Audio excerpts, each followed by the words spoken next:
Hello everyone, welcome to What If Deku Made Harem with Class 1A Girls Movie 2. Before we start, please go support Brian 120,980 for writing that awesome fanfic. This is the translated version I made. There will be some mistake in character's gender, but of course Deku is a male. And to your enemies more. The green-haired boy was in Vlad King's class and could only think about who could have left that summons in that box for him that afternoon at the top of the main building. His gaze, filled with doubt and analysis, had to stop when a voice pulled him from his inner thoughts.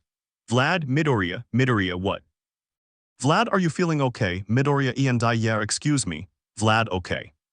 That was another thing that made him nervous. Vlad's sweet treatment was uncomfortable. He had grown accustomed to receiving an eraser in the face, courtesy of his sensei, whenever he muttered too much or when someone wasn't paying attention, sometimes accompanied by a threatening glare from his active quirk. Now, during recess, there was no way they were going to stop him from seeing the girls since, seeing the culinary crime that happened last night, he had gotten up early and prepared lunch for each of them. Something that wasn't necessary, but I felt I should do it and I loved doing it. As soon as he heard the bell, he slammed his notebook shut and dashed out to the cafeteria. Kendo, I suppose he's hungry, he said, noticing the colored residue where his fellow vice president had been standing moments before. Setsuna will see later. The green-haired boy had made his short run to a table where the girls usually gathered, away from the boys and their fights and close enough to the food counter. It wasn't long before the other UA students arrived at the dining hall, including his Class A and his pretty girls. You see him? They couldn't fake a smile when they saw him.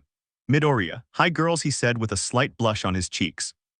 Momo/Kyoka/Uraraka/Tsuyu, hello Izuku-kun.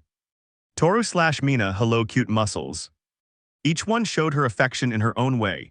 Hugging the boy, getting closer to him, kissing him or holding his face, but they all showed how much they loved him. Momo, it's a surprise to see you here first, Izuku. Midoriya, well, I just wanted to see them. Mina, you're a cute cinnamon roll. Uraraka, correction, it's our beloved cute roll, said the brunette, hugging the freckled boy. Toru, hug, the girl said, hugging the green-haired boy from behind. Instantly, all those present enveloped the boy in a warm embrace. It didn't take long for them to catch up, arriving at a comment. Momo, we should go get something to eat or we'll go without lunch. Mina, I'll go with you. Midoriya, actually. They all looked at him and felt their hearts race as they saw the themed plates for each of the 6 girls being handed out. Midoriya, I made you lunch, I hope you like it, and once again they all hugged him for that gesture towards them. They knew he did it with all the love in his broccoli heart. They all savored his seasoning, shedding a tear as they remembered that flavorful sensation that had been taken from them. At another table, the members of Class B were watching their rivals' actions, while a blonde boy squinted and spoke. Monoma, I forgot an important factor. Midoriya himself will try to spend time with them. His natural attraction will make him approach them even if we act. Honuki, so what will we do then? Monoma, let's leave them for now. If we're insistent, they'll get suspicious. The classes continued until one arrived that the boy was honestly nervous about taking. Midnight, heroic communication class.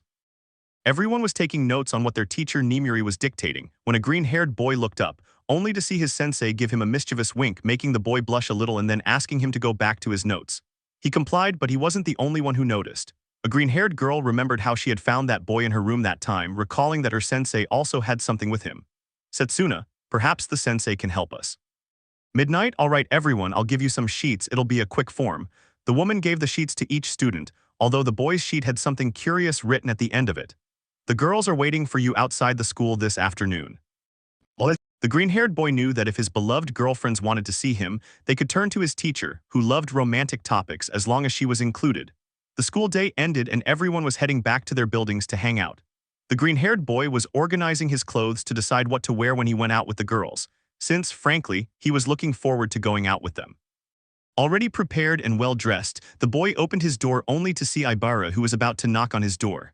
Ibara, oh Izuku, I was going to. Midoriya, hello Shiazuka-san, is something wrong? Ibara, well, I was going to ask if you wanted to watch a movie. Since the plants in the greenhouse are doing well and there's nothing else to do, I wanted to know if you wanted to hang out, she said, trying to convince herself that there was nothing wrong with what she was saying. Midoriya, oh well, the truth is I was going to go out today, I'm sorry, but maybe another time. Ibara, oh okay, no problem, have a good one. The green-haired boy walked past her while a floating head approached the young nun. Setsuna, did he say he was going out? Ibara, yes. Setsuna, I'll let them know and we'll follow them. Thus, the disassemblable girl's hand struck her blonde friend, who was looking at the stairs only to watch as the green-haired boy came down with a smile. Monoma, are you going out? Midoriya, yes, I'll be back in a little while before curfew. Monoma agreed. Tetsu, goodbye bro. The green-haired boy left smiling, reviewing the places they would go that afternoon. Outside the UA. The girls waited for the freckled boy while they talked about a rather curious topic. Momo, I think Izue-sensei is exaggerating a bit. Mina, what if not? Uraraka, well, it's funny how everything happened so fast. Tsuyu, ever since Setsunachin joined, this has been happening, Kiro. A little while ago. Aizawa, I need you to convince Midoriya to return to Class A. Toru, Momo, Izue-sensei, it's only this month and Izuku will return. Aizawa, I know Vlad. He'll do anything to keep Midoriya in his class, even if it means buying him Almight stuff, improving his grades, getting him new girlfriends. More than one of them was a little annoyed that their sensei was trying to convince them in that direction, but a feeling of doubt remained. Aizawa, if your students are already convinced, they'll do everything they can to keep Midoriya. Mina, hey, but you're doing it for the coffee. Aizawa, if Vlad doesn't properly manage Midoriya's training, he could get hurt. Uraraka, that is true. Aizawa, FIU, look, I'll allow you to arrive a little later than curfew today, but don't go overboard, okay? Now. They all remembered that conversation when a voice that sounded angelic to them pulled them out of that memory. Midoriya, hey girls. They all smiled as they watched the adorable boy walk towards them, just to give them kisses and a tender smile. Midoriya, I'm sorry if I made you wait too long, honestly I couldn't find anything good to wear. Momo, it's okay. Kyoka, you look cute. Midoriya, heh, you guys look better, plus she felt her face grow warm from the boy's compliments. Mina, okay, we have to go now. Thus the group left for their appointment while two people watched from afar. Monoma, we must gather information about the enemy. Honuki, if you want to collect it yourself, I was only sent to look after you. Monoma, Tusk, I'm not a little kid. Honuki, oh no. And why did they tell me that the last time they left you alone you were going to get into a stranger's truck? Monoma, first she said she had candy, and second, how was I supposed to know? Honuki, could it be because he had tattoos and breath that smelled like grass? Monoma, that's not important, we have to go, let's go. And so two B-class spies also set out. The day was going well for the boy and his harem. They went to see a movie, ate at a favorite restaurant of the black-haired girl, and the green-haired boy even accompanied them to buy clothes. The stowaways, however, had a completely different experience. They had to wait outside the movie theater until the film ended, then again outside the restaurant after seeing how expensive the dishes were, realizing that neither of the two spies could even afford a glass of water. Finally, they refused to enter the clothing store, embarrassed to see two men entering such a place together. Honuki, I can't understand how Midoriya can just walk into a store like that. Monoma, good luck, Parkers. Honuki, who's lucky? Monoma, never mind, look, there it goes. The girls left the clothing store while the green-haired boy carried the bags, but he didn't seem to care in the slightest. Both young men believed they were being very discreet, but someone had noticed their presence long ago. Mina, are they still following us? Toru, yes. The invisible girl had spotted the blonde boy when he stole a lollipop from a baby, finding it strange that he quickly hid, but she understood what it was about. Mina, if they want to steal Izuku from us, they'll have to be better than us. The pink-haired girl approached the green-haired boy and embracing his arm clung to him. Midoriya, hee, what's up? Mina, hee, nothing, it's just that I love you very much. The boy's heart beat so fast and so hard when he saw how adorable his alien queen was when she got cute, it seemed like he might have a heart attack. Feeling how the others approached to give her affection. Monoma, yuck. Honuki, what happened to you? Monoma, I'm sensitive to sugar. If they were going to try to take Midoriya to their side, they had to challenge the experts, because they wouldn't stand a chance against them. The hours passed and the UA curfew was approaching, but the girls were carefree, the complete opposite of the spies and the green-haired boy. Honuki, why don't you head to UA? The deadline is almost here. Midoriya, hey girls, why don't we head to UA? It's getting late. Kyoka, relax green boy, we've got you covered. Midoriya, Tsuyu, Izue-sensei, let us stay late, Kiro. Midoriya, really? Monoma/Honuki, did they really give them that freedom? The young people still wanted to gather information, but they couldn't take any risks. Monoma, that'll have to be another time. Both young men, dressed in spy gear, emerged from behind a bush to head to the train station and return to the UA. Toru A wins this round. The girl whispered, watching the young people from B walk away. Momo, we're going to have to prove that Izuku-kun is ours. Kyoka, come on, we have to keep going, the night is young. The green-haired boy had doubts, but if his own sensei gave him permission to stay out late, he wasn't going to argue. Midoriya, okay, let's go. And they continued with their night, Resistance A and B. The group of girls was with the green-haired boy who was carrying many gifts for himself. While they were dating, the girls had given him 1 or 2 small gifts, but the fact that he was now carrying 15 on both hands definitely seemed disconcerting to him, but he didn't want to be rude. Momo, where should we go now? The raven-haired girl asked with a smile. Mina yawns. Tsuyu, are you sleepy, Minachan? Kyuro. Mina, a little bit, yes, she said, rubbing her eyes. She didn't want the date to end and for her to never see the green-haired boy again, but sleep was overcoming her. Midoriya, we should go back to UA, I wouldn't want them to get into trouble. I also have to go to the date I read about in that note. Uraraka, I agrees.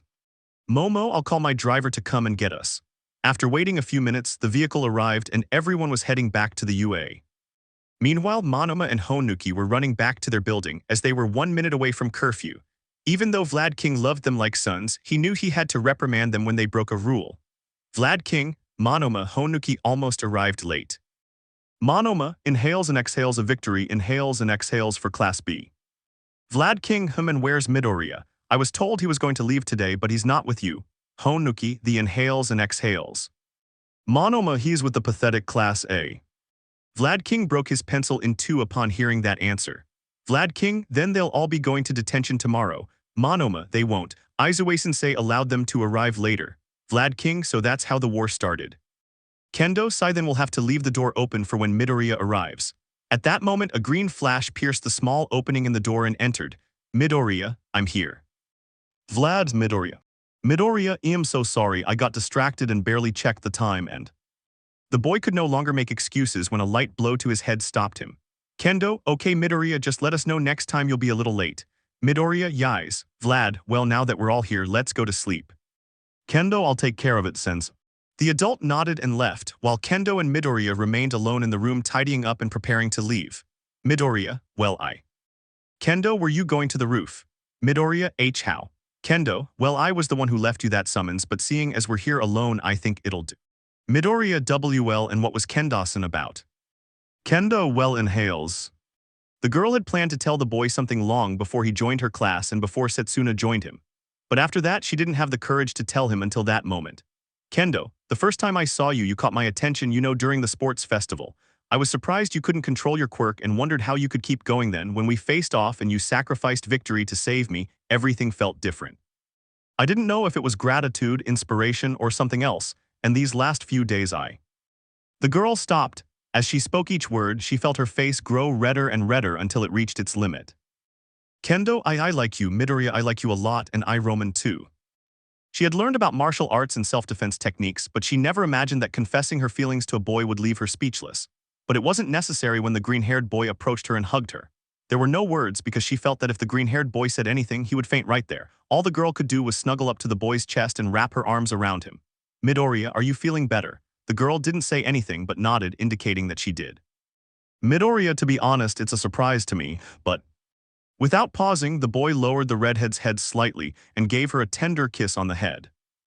I wanted to give him one on the lips, but I felt that would end in 2 things.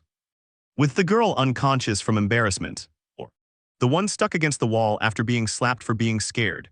Midoriya, I love you too, President. The mother of the student in Class B was speechless and could only do one thing, run.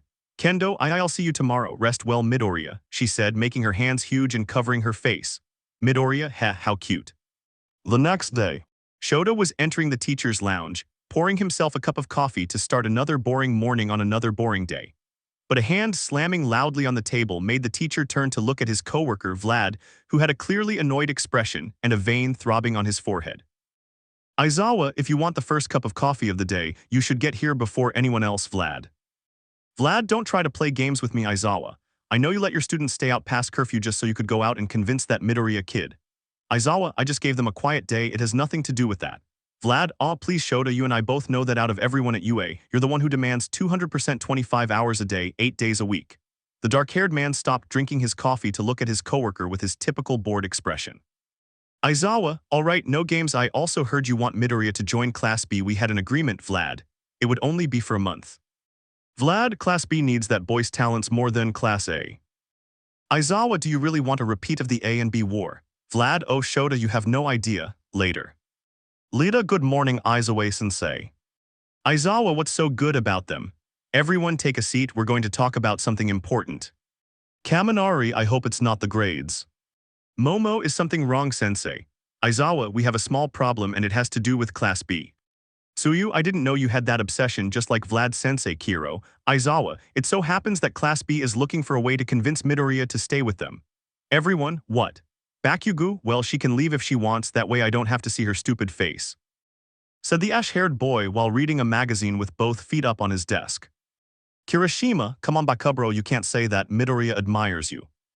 Bakugo, the idiot is mocking ATME. Zero, are you mocking me? Come on man, you can't be serious. Flashback.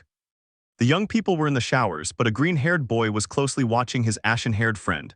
Bakugo, what the hell are you looking at, you idiot Deku? Midoriya said nothing but took the ash-blonde boy's arm and extended it, his gaze sweeping over his shoulders and arms. After a few seconds, the boy stepped back slightly and examined himself before speaking. Midoriya, how come you have such broad shoulders, now? Bakugo, that idiot was making fun of me. Kirishima, bro, he just asked you for the army routine. Kaminari, and you threw one of the crests from your suit at him when he asked you for the chest routine. Momo, guys, please concentrate. Lita, Aizawa-sensei, don't you think this might be a misunderstanding? Said the class representative who was moving his arms in his typical robotic fashion, slicing through the Aizawa. Vlad declared war on me on us. Mina, then there's no time to lose, I need a can of gasoline, some rope, some glue, and a spoon. Aizawa, we're not going to give you a can of gasoline, much less a spoon. Sato, so. Aizawa, if Vlad wants war, he'll get war. Momo, don't you think it's a bit sudden and unwise? Aizawa, only if they want their boyfriend in another class with a different schedule, different hobbies, and with other girls. None of the girls minded adding another girl to their polyamorous relationship, as long as they received the same affection and attention from the green-haired boy, but the thought of some girl from Class B taking advantage of their advantage made them suspicious. Aizawa, listen, you can bother Class B all you want, but be discreet. If you do anything noticeable, you may be punished or even expelled. Everyone looked confused except for two young men. One, ash-blonde, grinned from ear to ear. He could finally do whatever evil he wanted, not because the green-haired boy was returning, but because he had a score to settle with the lower class. And Lita, who was having a fit and convulsing on the floor after such a rule-breaking and request from his sensei, but everything is fine. In Class B. Vlad, Midoriya, can you take these papers to Principal Nezu? Midoriya, oh sure. The green-haired boy was puzzled since he'd arrived late to UA last night, but Vlad King hadn't reprimanded him or anything like that. He'd simply asked me to let him know and tell him to go to sleep. But he didn't want to get in trouble for being honest. The green-haired boy took the stack of papers and left the classroom, heading straight to Nezu's office. Meanwhile, Vlad locked the door and turned around. Vlad, alright, since Midoriya isn't here, I'll be honest and direct. Class A knows that we want Midoriya to transfer to our class. Monoma, we were careful. Vlad, I know I was the one who confronted Aizawa for allowing them to arrive late and take Midoriya away with their girls. Monoma, so sensei, what's the plan? Vlad, it will be war. Kendo, okay, I'm not liking this at all. Komori, what do you mean by a war? Vlad, you see, I've allowed you to mock Class A within certain limits, but now you can mock, ridicule, and even mess with Class A. There will be no sanctions or reports, but be discreet. I don't want Nezu to find out that another war has started. Ibara, another one. Vlad, well, I never told you, but there was a war before between Class A and B. Pony. Story time. Vlad Saif Pony. History time. Years ago, two young men provoked a situation that led their senseis to intervene using their quirks, as the teasing escalated into insults and the jokes into fights. The incident resulted in part of the academy being destroyed and some of their friends injured. One of the witnesses to this turn of events, and the one responsible for Classroom B being located on the other side of the academy, was Principal Nezu, who had to file dozens of reports throughout the week, some of which nearly resulted in expulsion. Vlad, after that, Principal Nezu installed cameras in the schoolyards. Be careful not to let it happen again. Kosai, one question: what happened to those who fought in that war? Vlad, well, they became masters. Kendo, but who in their right mind allows that? I see. Vlad, if I'm the best. Some disagreed, others would go ahead and take the opportunity to play pranks on the class. After all, a piece of living broccoli was at stake, in Nezu's office. Nezu, young Midoriya, I hope this is a little joke on your part, because only the first sheet has information, the rest of the sheets are blank, and the first one is a cafe menu. Midoriya sat in the chair in front of his principal, embarrassed that he hadn't checked the papers and that the rat thought he was playing a joke on him. Nezu, I would think his teacher did it, but Aizawa isn't someone who makes jokes of this kind. Midoriya, D. Principal Nezu, actually my class is with Professor Vlad. Nezu with Vlad. I wasn't informed of that. After a few seconds, the rat looked at his computer and sure enough, he had been reassigned. Nezu, well, it seems he's telling the truth. In any case, it's more believable. Midoriya sighs. Nezu, and tell me, what do you think of your time with Class B? Midoriya? Well, it's nice spending time with my other classmates. Nezu, I'm glad to hear it. Midoriya, although it's strange how they've been behaving, especially the sensei. Nezu said nothing and let the boy express himself. Midoriya, I mean, I know Vlad-sensei has a different method than Aizawa-sensei, but something doesn't quite feel right. Class B is acting weird too. I mean, they're all keeping me busy all the time and I haven't been able to see my original class. Nezu, it seems strange. If you have any doubts or suspect anything, come to my office and we'll talk about it. I'll be on the lookout. Midoriya, thank you, Principal Nezu, the boy said with a smile as he stood up and left. Nezu, young Midoriya, the boy turned to look at his principal. Nezu, the leaves, I don't need them, take them to your sense. Midoriya, oh sure, the boy did as asked and left the director alone. Nezu, it's going to happen again. Phase 1 Attention A. The boy was alert to anything suspicious. He couldn't trust either class because there were strange things happening in both. That day, Bakugo had thrown a balloon filled with glue at Shishida, which stuck to his fur, forcing them to shave him. This happened during a joint training session with his old and current classes, and none of the teachers said a word. Usually, Bakugo did that to him, but he thought it was a joke by the wretched universe conspiring against him, but now to his classmates it was strange. And that was in 1 week. The following week, Zero put adhesive tape on the lockers in Class B except for his own. Midoriya, there must be a hidden message somewhere. At that moment, he felt light touches on his shoulder, only to see the redhead who, embarrassed since her small declaration, had not looked at the boy, but now had a blush on her cheeks as she looked in another direction. Midoriya, Kendo-san, is something wrong? Kendo, Midoriya, we could share your reading book. My locker got covered in sticky notes and I was wondering. The boy smiled and spoke. Midoriya, of course. They both put tables together and settled down to discuss the topic, while the others could only take notes and with difficulty read. The redhead's heart beat fast every time she saw the boy in a small glimpse, while the green-haired boy found it adorable how the girl looked away every time she was discovered. This was seen by the mocking green-haired girl who simply smiled at her unusual sight. Setsuna, I suppose it has that effect on everyone. Komori, it's not fair. Why do only they get to have Midoriya-kuns? The little girl pouted, looking at Kendo with the green-haired boy and Setsuna watching them smiling. Ibara, don't say that, Komori-san, at least not in public, she said, embarrassed by how some of her classmates heard what she said. Pony, I also want to go out with a green-haired friend, said the equine. Yui, Pona-san, I don't mean to be rude, but you don't know Midoriya, and to be honest, I don't think he knows you that well either, said the expressionless raven-haired girl. Pony, it is not difficult to please me, I just want him too. He hits me hard against the walls and treats me however he wants so that we can unite and he can caress me and give me kisses. None of the girls fully understood what their English-speaking friend had said, but from the way she was acting and how her face was flushed, they didn't want to know. Ryuko, anyway, I don't think it's our problem who she is or isn't dating, it's just what class she'll be in. Some of the girls remembered that fact while they watched the smiling boy explaining something to Kendo. Later. Lunchtime had arrived, and all the students were heading to the cafeteria, but 2 students were going too fast to a place, or rather, for someone. Midoriya was walking alongside Kendo and Setsuna, where the latter could be seen mocking her friend for her attitude towards the green-haired boy after his confession. But both were surprised when the green-haired boy disappeared before their eyes, leaving behind a residual stain of green and gray. Setsuna sniffs, why does it smell like a motor? Kendo sighs, it was Lidessen. Meanwhile, the green-haired boy was being jolted around as he flew through the air. When he finally stopped, he recognized his friend, Delegate Lida, who was wearing a mask, but not his own, it was some kind of clown mask. Midoriya, what happened? He said, still feeling the effects of the dizziness in his head. Lida, excuse me, Midoriya, but I had to talk to you about something urgent. Midoriya, of course, what's this about? He said, trying to listen to his partner. Lida, you see, there's an action figure of my brother. I found it online and it said it was a collector's item, but I'm not sure what that means. And since you're the best in the whole class at knowing about heroes and superhero merchandise, I wanted to know what you thought, the boy said, his voice sharp as he showed pictures of his brother's figure on his phone.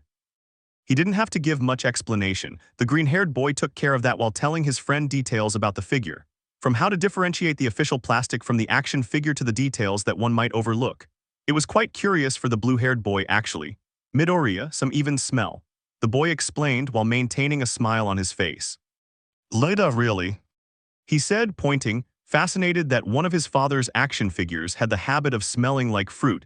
I didn't think the world of collectible figures was so vast. Midoriya, "Well, that's kind of true," he said, embarrassed, noticing that his geeky side had surfaced again. "Lita, would you come with me this afternoon to buy the figure?" Midoriya.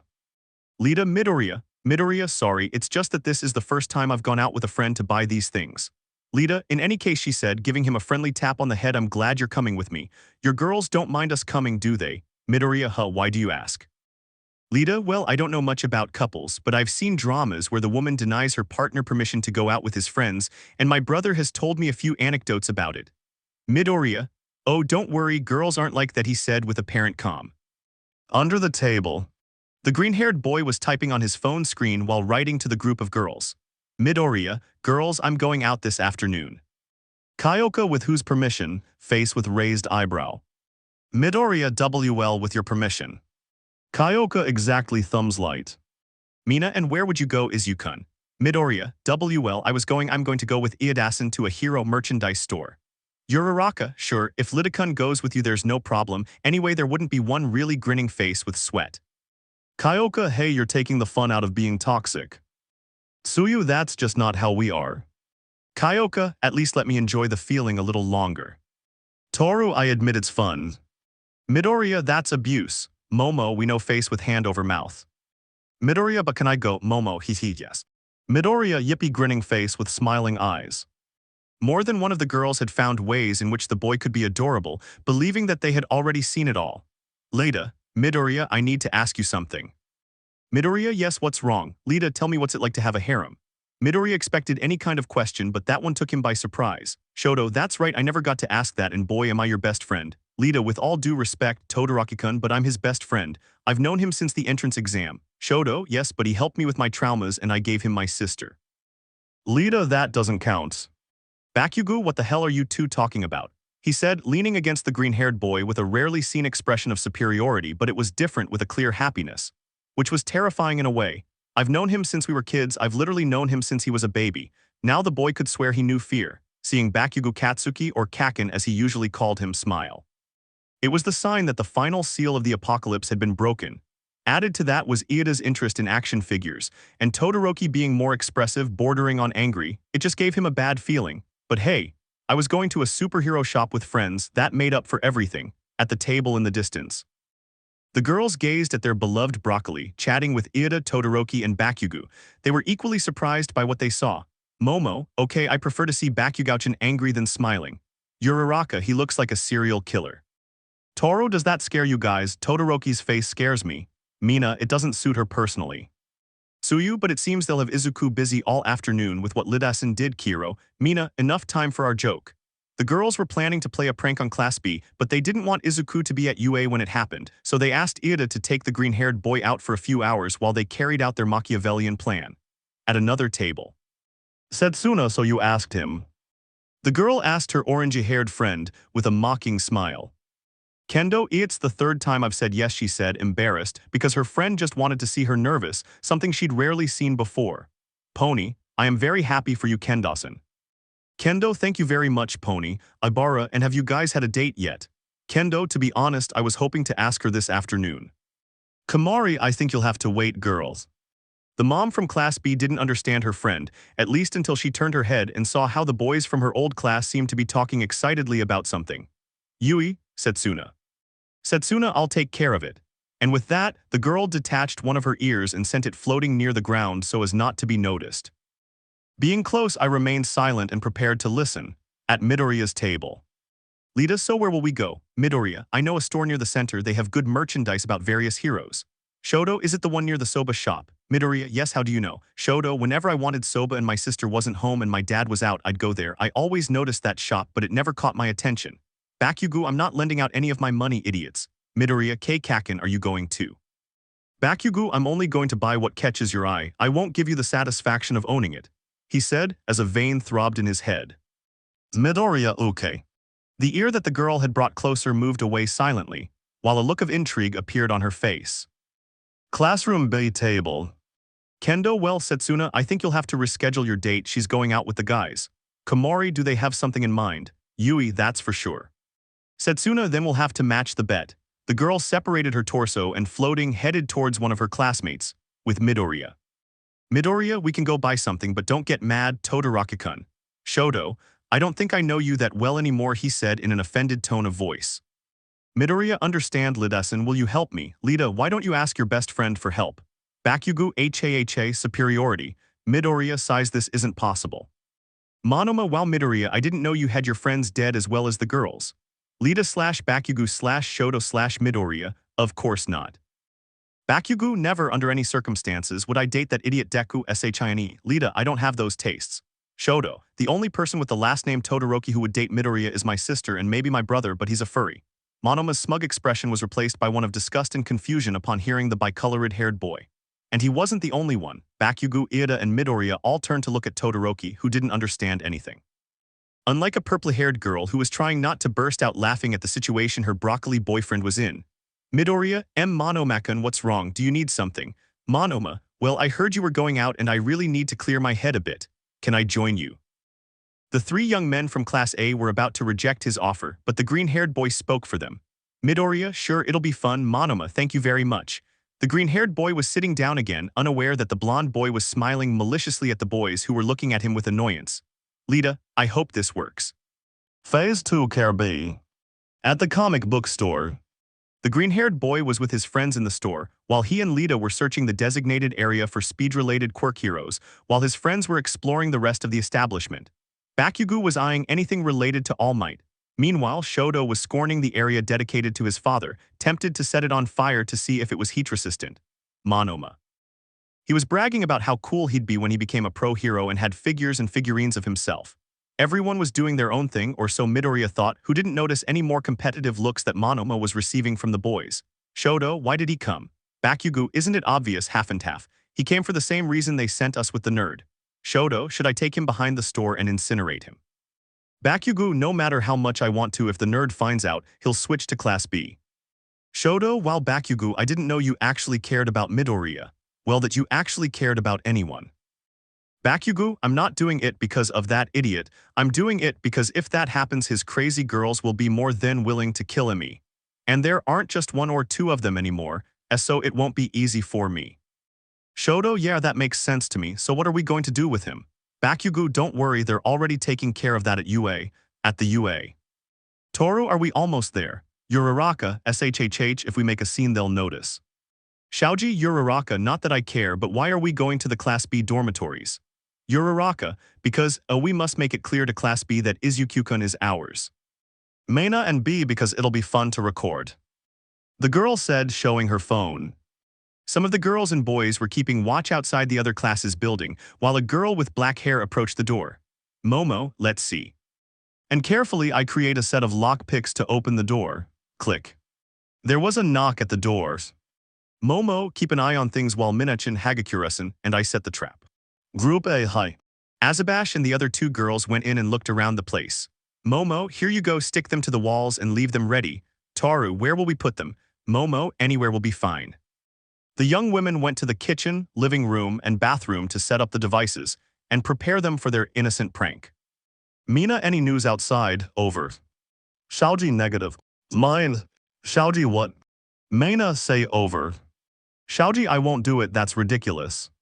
Mina, please friend, I want to feel like a spy. Shoji, size chained. The boy said, removing the batteries from the communicators that Azabash had created to communicate. Mina, sighs, I felt goosebumps. Momo, everything is ready. Toru, hi. Momo, we have to go then. Mina, wait, the camera's missing. Momo, Ashidasan, we're not going to record Class B. Mina, of course I want to remind you that you shouldn't mess with us or Izuku. Toru, demonstrate our brand. Momo, so where is everyone? In building. Kendo, I don't feel comfortable doing this. Pony, me neither, but you heard Vlad sense. Setsuna, look, just give me the keys to the door and I'll do everything okay. The redhead, hesitant, handed over the keys to Building A, and instantly the green-haired girl with teeth entered, accompanied by Shishida and Bondo. All they could hear was commotion inside and some laughter coming from within. Ibara, I don't want to see this, she said, before starting to pray while ignoring the chaos her companions were creating inside. A few light claps signaled that it was all over, followed by seeing his colleagues leave. Setsuna, see, it wasn't difficult, Ibara, they'll be furious when they get back. Shishida, a problem we'll solve later, with Izuku. The green-haired man was walking, accompanying his friend, the delegate, who was carrying all sorts of items related to his family in his arms, from figurines of his father to clothes with his brother's print. Lita, you know Midoriya, I never understood why you collected so many Almight things, now I understand. Midoriya, haha, thanks Lidessen. Lita, I see Bakugo bought some things too. Bakugo, none of that FOUREYS. I only bought them because that idiot Deku wanted them and I wasn't going to give HIM the satisfaction. Besides, I had to do it before HALFA and DHALF burned down the second year's supply store. Lita, I still don't know how I overlooked that. Shoto, it wasn't my fault. The figure said 100% identical. I wanted to see if it was 100% immune to flames. Midoriya, I should talk to him later. Monoma, while you three were wasting time, I saw a cool place we could go. Bakugo, what, are we going to see your mother? Lita, Bakujo, please watch your language. Shoto, is it going to be a men's sleepover? Monoma, no way am I taking them to meet my mother. Cough cough, no, I found a store that sells things for couples and I thought, maybe you should get something for your girls. Midoriya, Lita, that's actually kind of nice, well thought out. Monoma. Monoma, what can I say, I'm the only one with brain cells in this group, besides Midoriya of course. Midoriya, guys, I think they'd like a little something. Some of the boys didn't understand why Monoma would have suggested that, but he had a little plan up his sleeve. Monoma, sure, he can bring things to his girlfriends, but he could also convince the girls to go out with Midoriya and create leverage on our side. Setsuna and Kendo are clearly interested in him, Kamari and Pony too. I just need to convince Yui Ryuko and tempt Ibara, and he'll have his own harem in Class B, and that way we'll convince him to stay. The four young people were on their way to a store where more than one of them felt overwhelmed by the large amount of coupler-related items on display. Lita, what do you think? Midoriya? Midoriya, Achikachin likes cute things, maybe a plushie of a bear or one shaped like Machi would be nice, even a kitten one. Mina is kind of easy but also difficult. She likes cute things, but I can't get her the same thing as Achikachin. Momo is more old-fashioned, maybe a bouquet of flowers along with a bun. Kyoka likes romantic things even if she doesn't say it out loud, maybe something like a necklace. Toru loves sugar, I think a box of candy would be perfect. Zoyo. More than one person was surprised, because he even started mentioning Nejir and Hatsum on his list, which surprised them how detailed he was regarding what his girlfriends liked and how much he had to keep in mind when giving them a gift. Lita / Bakugo / Shoto / Monoma. It's like that 100-episode anime. Midoriya and I can't forget Setsuna. Upon mentioning this, the boy couldn't help but recall his orange-haired president's little confession and her adorable face when she was embarrassed. Midoriya, I should bring her something too. Giving instructions to his blue-haired friend, who communicated them to Bakugo, Todoroki, and Monoma, they searched the entire store for something similar to what the green-haired boy was asking for. Gift list. Bearcat Machi plush toy. Flowers and strawberry shortcake with frosting. Black guitar necklace. Boxes of candy or frosted cookies, themed music box, new toolbox and tools, heart bracelet, dinosaur plush toy, motorcycle necklace. The boy had a long afternoon ahead of him, but he didn't mind as long as the girls were happy. What she didn't know was that for their part, all the girls were prepared to wage war between classes just to keep the green-haired boy with them. They were afraid he would leave them. Later. After a few hours in the store, the young people had already bought most of the things, and a few more that dismayed Lita and the other two young people, but they didn't know how to ask the boy about them. At the UA, the green-haired boy was walking towards the Class A building to see his girlfriends, while Monoma was returning to his building, not wanting to be near the other members of the pathetic Class A. When he was near the entrance, the green-haired boy noticed how some of them were frustrated outside the building as if something had happened. Midoriya, what happened here? Momo / Kyoka Izukun. As soon as the raven-haired girl called his name and the purple-haired girl heard it, both girls ran to hug him and cover his face with kisses. This brought a smile to the freckled boy's face. Midoriya, hee hi girls, what's up? The smiles froze and changed into a face, trying to explain how a tornado ripped through the building and destroyed everything. Having received no reply, the boy walked past and entered, only to find the entire room wrecked with objects scattered about, including his sensei taped to the ceiling while he was wrapped in his cocoon. Midoriya, what happened here? Uraraka, Izuku-kun, the girls who had been picking up the rubble of what used to be their living room dropped what little was still intact and rushed to hug the green-haired boy. Toru, Izuku-kun, you're back. Mina, Muscles. You won't believe it. Midoriya, girls, calm down. Can you tell me what storm came through here and left sensei stuck to the ceiling? Aizawa, to be honest, I didn't care who hit me up here. Kirishima, to be honest, bro, we don't know. We all went out to eat and when we got back it was already like this. Minta, NOOOMY magazines. Kaminari, MY video GAMES. Momo, size it'll take us all day to fix the living room. Midoriya if it comforts them a little. The boy caught the attention of all the girls in his old class as he showed them the details he had obtained for them. This cheered them up a little, reminding them that the boy hadn't forgotten them even though Class B was clearly planning something. Some didn't leave the green-haired boy's side for a second, while others could only fill every corner of his face with kisses as a sign of gratitude. Until... Beep beep. The pink-skinned woman's phone rang, and when she checked what it was about, she couldn't hide a smile. Midoriya, it's nice to see you girls, but I have to go. Uraraka, is it necessary? Izuku-kun. Tsuyu, can't you stay a little longer? Kyuro. Midoriya, I'm sorry, but I have some things to do in the building, but I promise I'll see you tomorrow. The other girls were going to try to protest gently and ask for more time, but the voice of an alien spoke for them all. Mina, okay muscles, take care. The boy smiled and simply continued on his way. Kyoka, hey, who said you were the spokesperson for the group? Mina, don't worry, he promised he'd be with us tomorrow and... Nobody understood the girl's actions when they saw her showing her phone and explaining her reason. And it was a video from the cameras of Building B, showing how Momo was walking to the kitchen when upon leaving, he activated one of the switches, which upon exploring splashed green paint both the wall and the boy completely, only for in his clumsy attempt to clean himself. He entered the common room, activating another of the switches and splashing red paint, and when he tripped he desperately sought to get up, only to activate a device and make other detonators explode around the common room and part of the bathrooms. Mina, hehe, this is going straight to the internet. Momo, you can't, if the school finds out they could expel you. Mina, sighs well, but I must admit, after seeing what they did, I'll enjoy watching them clean their living room all week. And Building B's. A green-haired boy was arriving, finding a somewhat similar situation. Monoma, these were my best clothes. Kendo, I'm sorry to hear that. Midoriya, hello Kendo-san. Kendo, oh hello Midoriya-kun. Midoriya, this an accident. Kendo, yes, it could be called that. Komori, groan, I don't want to clean. Waza. Midoriya, well, maybe it's not a great motivator, but... Some curious women approached the freckled man who greeted them with some gifts. Gift list B. Dinosaur plush toy, motorcycle necklace, crucifix with inscription, ghost plush toy, plush horse, red mushroom cushion. If any of the girls felt indifferent towards the boy, receiving a gift which showed that the boy appreciated them made their hearts start beating in a way they had never experienced before. Midoriya, well, I'm not going to stand idly by, let me help you. Girls be ha-hi, feelings of Jet Black and Ghost.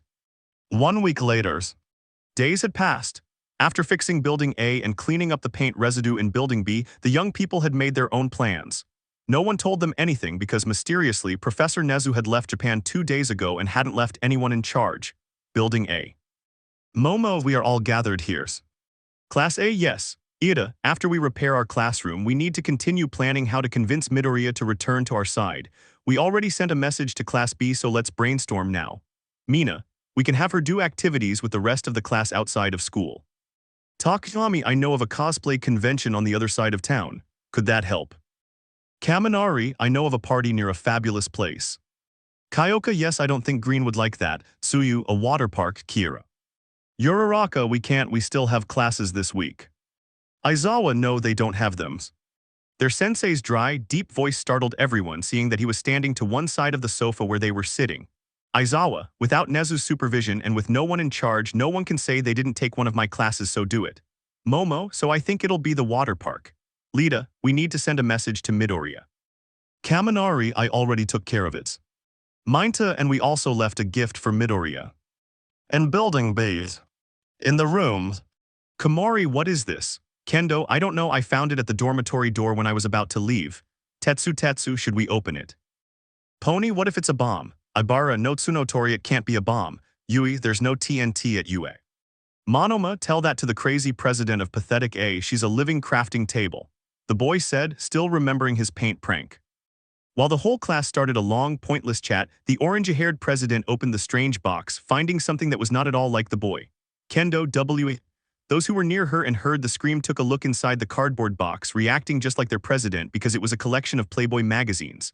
Shishida, why, she said, rubbing her eyes. Kusei is this another joke, Bondo myeys. Setsuna, those are memories of Vietnam. Komori-san, why didn't I think of that before? Ibara, our Father who art in heaven. What? Pony hey the notes. The redhead, feeling somewhat embarrassed at having noticed some of the heroines on the cover lacking clothing, took the sheet of paper and read it aloud. Kendo, hey Midabro, we heard about the little incident at your new building.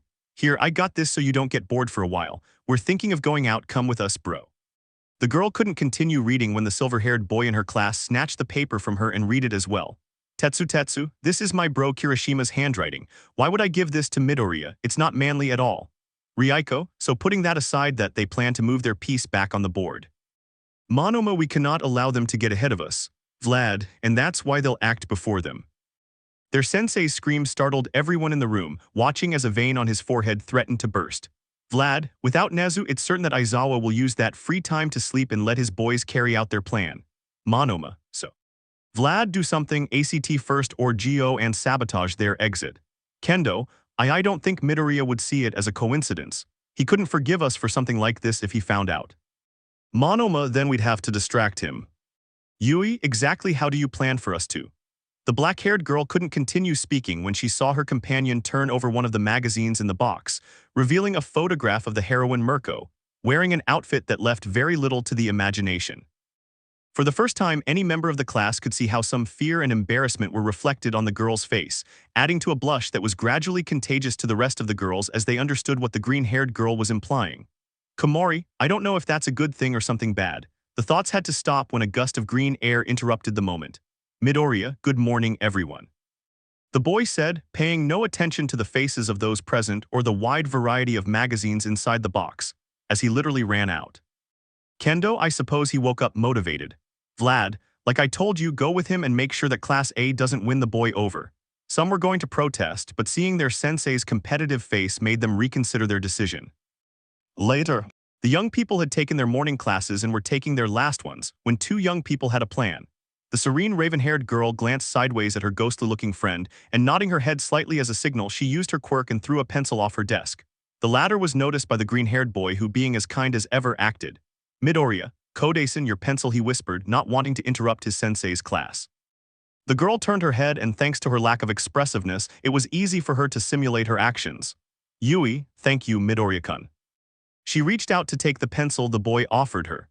Perhaps she wasn't good at expressing her emotions in public, but she knew how to act more intimately with another person.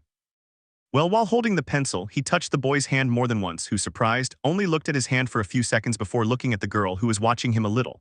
He wasn't someone who kept his thoughts to himself, but he had to be honest. He'd never really looked at the boy closely. He wasn't ugly and he wasn't exactly a Henry, but he'd heard on the unofficial podcast that there were beautiful, attractive boys and one of them was normal. Yes, just normal. She didn't mean to be rude, but everyone at UA had identified the green-haired boy in that role. And now she didn't know why. He couldn't just be normal, he was at least conspicuous. And labeling a boy like that was something she didn't usually do. Why did she even care what other people thought of him? If he hadn't shown much interest in those topics, someone would have noticed his likely strange grimaces. Yui, sensei, can I step outside for a moment? She said while raising her hand. Vlad, sure, Ryuko, can I too? And the man just gave a thumbs up. The girl stood up and headed outside. The raven-haired girl glanced briefly behind her, noticing how the green-haired boy was also looking at her occasionally. Midoriya, what was that? Kendo saw this, but her heart ached at the thought of the boy realizing they were fighting over him, and imagining him rejecting her because he thought it was all part of his plan, and that his feelings weren't genuine. Meanwhile, Monoma only saw this as one more piece in his plan to surpass Class A in the girls' bathroom B. Ryuko, do you think it worked? Yui, I think so. Ryuko, okay, stop that. Ryuko, Yui, I can tell when you're pretending to be serious and when you're actually being serious. Yui, why do you say that? Ryuko, was it because of Midoriya? Yui, of course not. Ryuko, well then, why are you still carrying the necklace he gave you? The raven-haired girl gazed at the object, recalling the look of happiness on her face when the boy had given her the necklace. This caused her heart and cheeks to flush slightly. Ryuko, I'm right. Yui, so what if that's the reason? Ryuko, you know we're doing this because of lies, right? Yui, what if I didn't want it to be just a lie? Ryuko, Kodai, the girl said as she approached her friend and held her by the shoulders. If he finds out, do you think he'll want to know about us? The words hurt like icy daggers in the girl's heart, but she had to acknowledge that variant. Yui, you're right. Ryuko, I don't mean to be mean, but we can't get our hopes up, we can't give him our hopes. The dark-haired girl watched her friend enter one of the restrooms when her gaze caught sight of a small, ghost-shaped plush toy. It was the same one the boy had given her. She looked again at her necklace, which was similar to the jewel she wore in her superhero costume, and when she turned it, it had the carving of a rose. Usually, no one had given her anything. The excuse was that there wasn't anything obvious she liked, making it difficult to find a good gift. But that boy with his silly curly green hair and that moronic moralist face that fascinated her had given her the best gift of her life. She squeezed him while a faint smile appeared on her lips. Yui, I'm already excited. Meanwhile, inside that bathroom, the girl was leaning against the wall, trying to think of how to get the freckled boy out of her head. Ryuko, damn it. That day, the boy was finishing handing out gifts to the girls in his new class, being seen from afar by the girl with the poltergeist gift. Ryuko, so giving gifts, huh? I didn't know it had become a sport for you, Midoriya. The girl thought, before seeing how the freckled boy was heading towards her with a box in his hands. Midoriya hihai Ryuko-san. Ryuko Midori. Those few words were enough to turn the moment into something awkward. Ryuko, do you need anything? Midoriya NNO you see IIWL. Ryuko Midoriya just spit it out. Midoriya, wow, she's really direct. Okay, what I mean is here, he said, handing the box to the girl. She opened it and looked inside, noticing a ghost-like plush toy. Midoriya, I didn't know if you were interested in jewelry, but I didn't want to go back without getting something for you and WL. Ryuko looked at him for a few seconds while listening to the boy, and a slight smile formed on her lips. Ryuko, thank you. But is it so difficult to look me in the face and realize what I like, or are you just ashamed to look at me? The girl had already been told to be more social or at least more expressive, and what started as a small attempt at a joke gave her an unexpected response. And he didn't get a response. Ryuko, are you embarrassed? Size, I don't blame you, I look like a zombie that just rose from the grave. Midoriya, of course not. In all the time the boy had been in her class, she had never heard him shout, which took her by surprise. Midoriya, you're actually a nice person. Maybe I don't know you completely, but I don't think any of that stuff you're saying about yourself, and please don't say that. The girl had accumulated a list of words that were commonly used to refer to her, but pretty wasn't one of them, but it felt good. Ryuko seemed to have a double quirk apart from her poltergeist, which was reading people and knowing if they were lying, but on the boy's face there was only the pure truth. The gleam in her eyes, her hands clenched into fists, her face showing determination, pure truth. Ryuko, always cold and antisocial, was now feeling her heart pounding in her chest, playing a song she had long thought impossible. Ryuko, thank you Midoriya, I really did like it. Midoriya, are really.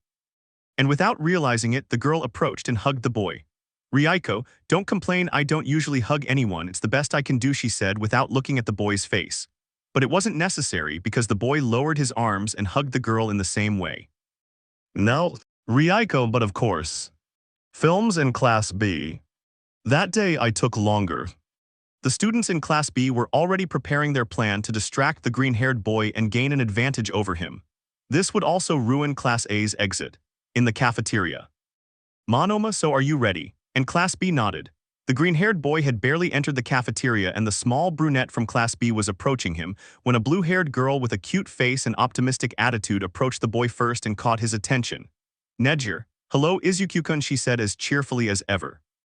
Midoriya Nejir-senpai. He greeted her back upon recognizing her sweet voice. The brunette thought she would attract the boy on her own, taking advantage of her characteristic tenderness, but upon seeing the third-year student, she knew it would be impossible. Komori, damn it, retreat. And as if nothing had happened, she just turned around and walked back to her table, with Class B. Komori, well, I tried. Monoma could only react by slamming his face against the table, forgetting that the light blue-haired girl was a major asset on the Class A side. Monoma, this is getting harder than I thought. Setsuna, any ideas? They're going out and we only have a little time before classes end to convince him to stay. Ibara, I'll just say the botany club doesn't count, we won't be going today. Honuki, speaking of which, how's your club doing? Ibara, well, it's going well. The girl was conflicted about this class war, because for weeks her principal had suggested using the girls' space at school for construction, since there were now students working in that club. How? Well, the boy convinced the other girls to join in to help the nun. And this was actually pleasant for everyone. The raven-haired girl read more books to learn about plants and found the beautiful scent of the flowers in the greenhouse gratifying. Mina and Toru managed to find a lovely bouquet or two each time they went. Uraraka and Kyoka had initially hesitated to enjoy this pastime, but they ended up liking it quite a bit. And Tsuyu was the first to accept. The small, humid atmosphere convinced her as soon as her green-haired friend suggested it. But in the last few weeks when the girls had visited, she'd noticed they were more distant. This time she hadn't received any information about the plants from the Class A president. The usually optimistic Mina and Hagakure hadn't taken anything from her greenhouse. Uraraka and Kyoka were even more distant, although Tsuyu seemed normal around her. I didn't want it to be awkward, but I understood why they were like that. They were trying to take her boyfriend away, and I completely understood. If Izuku were her boyfriend, maybe she would act like that too. And it was then that his train of thought quickly stopped as he finished reasoning about the last thing he said. Ibara, God, what am I thinking? I ask for forgiveness, Lord, the girl thought, before suddenly beginning to pray in full view of everyone. Kendo, I can't think of anything. Monoma, does anyone have any idea how to get his attention? Nobody said anything because they were out of ideas, at least until the serene Azabash raised her hand, drawing the attention of her companions. Yui, movie afternoon, they thought about it for a while until finally they seemed to like the idea. Monoma, well done, Kodai, go and ask Midoriya. The girl opened her eyes slightly at the request order she was given. Yui, me, why isn't someone else going? Setsuna, because A, you had the idea and B, we're telling you that you'll go. The girl seemed to doubt it, at least when her other friends spoke. Ryuko, okay, I'll go. Yui and Ano, I'll go, it was my idea. The girl stood up and went over to where the boy was gathered, now chatting happily with the rest of his girlfriends. No one in all the time they had been colleagues had been able to read Kodai well, doubting whether she was sad, happy, angry, or bored, but now when it came to the green-haired boy it was easier to know, like now, when she was embarrassed to suggest spending time together. At Izuku's table. The boy was sitting with the other girls, this time accompanied by Nejer and Mei, who had gathered to see him, and suspiciously, Todoroki was there too, with whom he seemed to be listening to something. Midoriya, the blood angels, their beloved children. Todoroki, those I free from ancient torments. Mina, you know, I used to think Todoroki-kun wasn't interested in pop culture, but Tsuyu, he's like Izuku-kun's long-lost brother Kiro, how cute. She said, watching the bicolored boy show the other some things on his phone, talking more than one might think. The bicolored one who was listening looked at the green-haired boy for a few seconds only to look at his phone again and stare at the ceiling. Todoroki, I think I have another shot a theory. Midoriya, oh no. Her self-pity had to be postponed when she saw Azabash approaching the table. Yui, hello Midoriya-kun. Midoriya, oh hello Kodai-san, do you need something? Yui, well I actually wanted to ask you something. Midoriya had his attention on the girl, not noticing that the light blue-haired girl was placing her arms around the boy's neck and the pink-haired girls were holding the boy's arms. When she turned around and saw the rest of the boy's harem, she could only compare it to approaching a cute puppy being guarded by wild beasts capable of killing her right there. Midoriya, sure, tell me. Yui WL. The boy took a while to notice this and decided to make it easier for his friend. Midoriya, come on, I want something from the food bar. Yui watched as he stood up and carefully walked away from the girls who simply did not noticeably object. Walking alongside the girl to the food counter, the boy turned to look at her and speak. Midoriya, what did you want to tell me? Yui, I wanted to ask if you wanted to watch movies this afternoon, the girl finally said, saying the last part in a low, barely audible tone. The boy had barely understood what she said when he saw the poor girl looking away. He hadn't checked his phone yet, because in his fast-paced routine he hadn't seen if he had any messages, so he considered his day free. Midoriya, I'd love to, he said, smiling. The fact that the boy accepted her proposal generated a pleasant and warm feeling in the girl's chest, and she couldn't hide her smile. Midoriya smiled at the girl's reaction, who was simply looking away. Midoriya, come on, we have to eat. The boy ordered something and went back to the table where the rest of his class was, leaving the girl walking back to her table with the other members of Class B. Yui. He agreed to watch movies with me. Monoma, what happened? Why is she with them and not with you? Yui, Midoriya accepts, she said, correcting her confidence by saying the boy's name. Kendo, really? The girl said nothing, only quickly nodding her head in affirmation. This excited Setsuna and Kendo, who hoped to take advantage of the situation and watch a movie with the boy, and maybe, just maybe, alone together. Monoma, this is great, just as I expected from this great class. At Izuku's table. The boy returned to the table where he was received by Neji's arms, who had barely sat down when he was enveloped in them again. Momo, what did Kodai want? She asked as normally as possible. Midoriya, she just asked if I could go watch movies with her this afternoon, he said, taking a bite of his muffin. This took the class by surprise as it jeopardized their departure that afternoon. Kaminari, but bro, what about our trip to the park? Midoriya, which way out? Minta, Kaminari sent you a text message telling you about the departure, didn't you check it? The gray-haired boy explained. Midoriya, but Kaminari-kun doesn't have my phone number, he said, puzzled. Kaminari, so who have I been messaging? The boy wondered, looking at the contact number saved on his phone. Without realizing that more than one person was looking at him with frustration at such idiocy. Kyoka, Kaminari, you're so stupid I can't even insult you. Uraraka, so that means you're not coming, she said sadly. Midoriya, I'd love to, but I made a commitment today, maybe later, okay. The girls wanted to persist and maybe even use their girlfriend roles, but they knew the guy wasn't doing it maliciously. He just couldn't break a promise on a whim, or he'd try to be in both places, but he wasn't Superman. Suyu, okay, Kiro, Mina, and what kind of movies will you be watching? The girl asked, curious about her afternoon. Midoriya, I honestly have no idea, but I'm sure it must be something interesting. No one could deny or contradict the boy's decision because it would be suspicious and his manipulation would be more obvious. Well, someone could tell him something. Bakugo, go to hell, you idiot.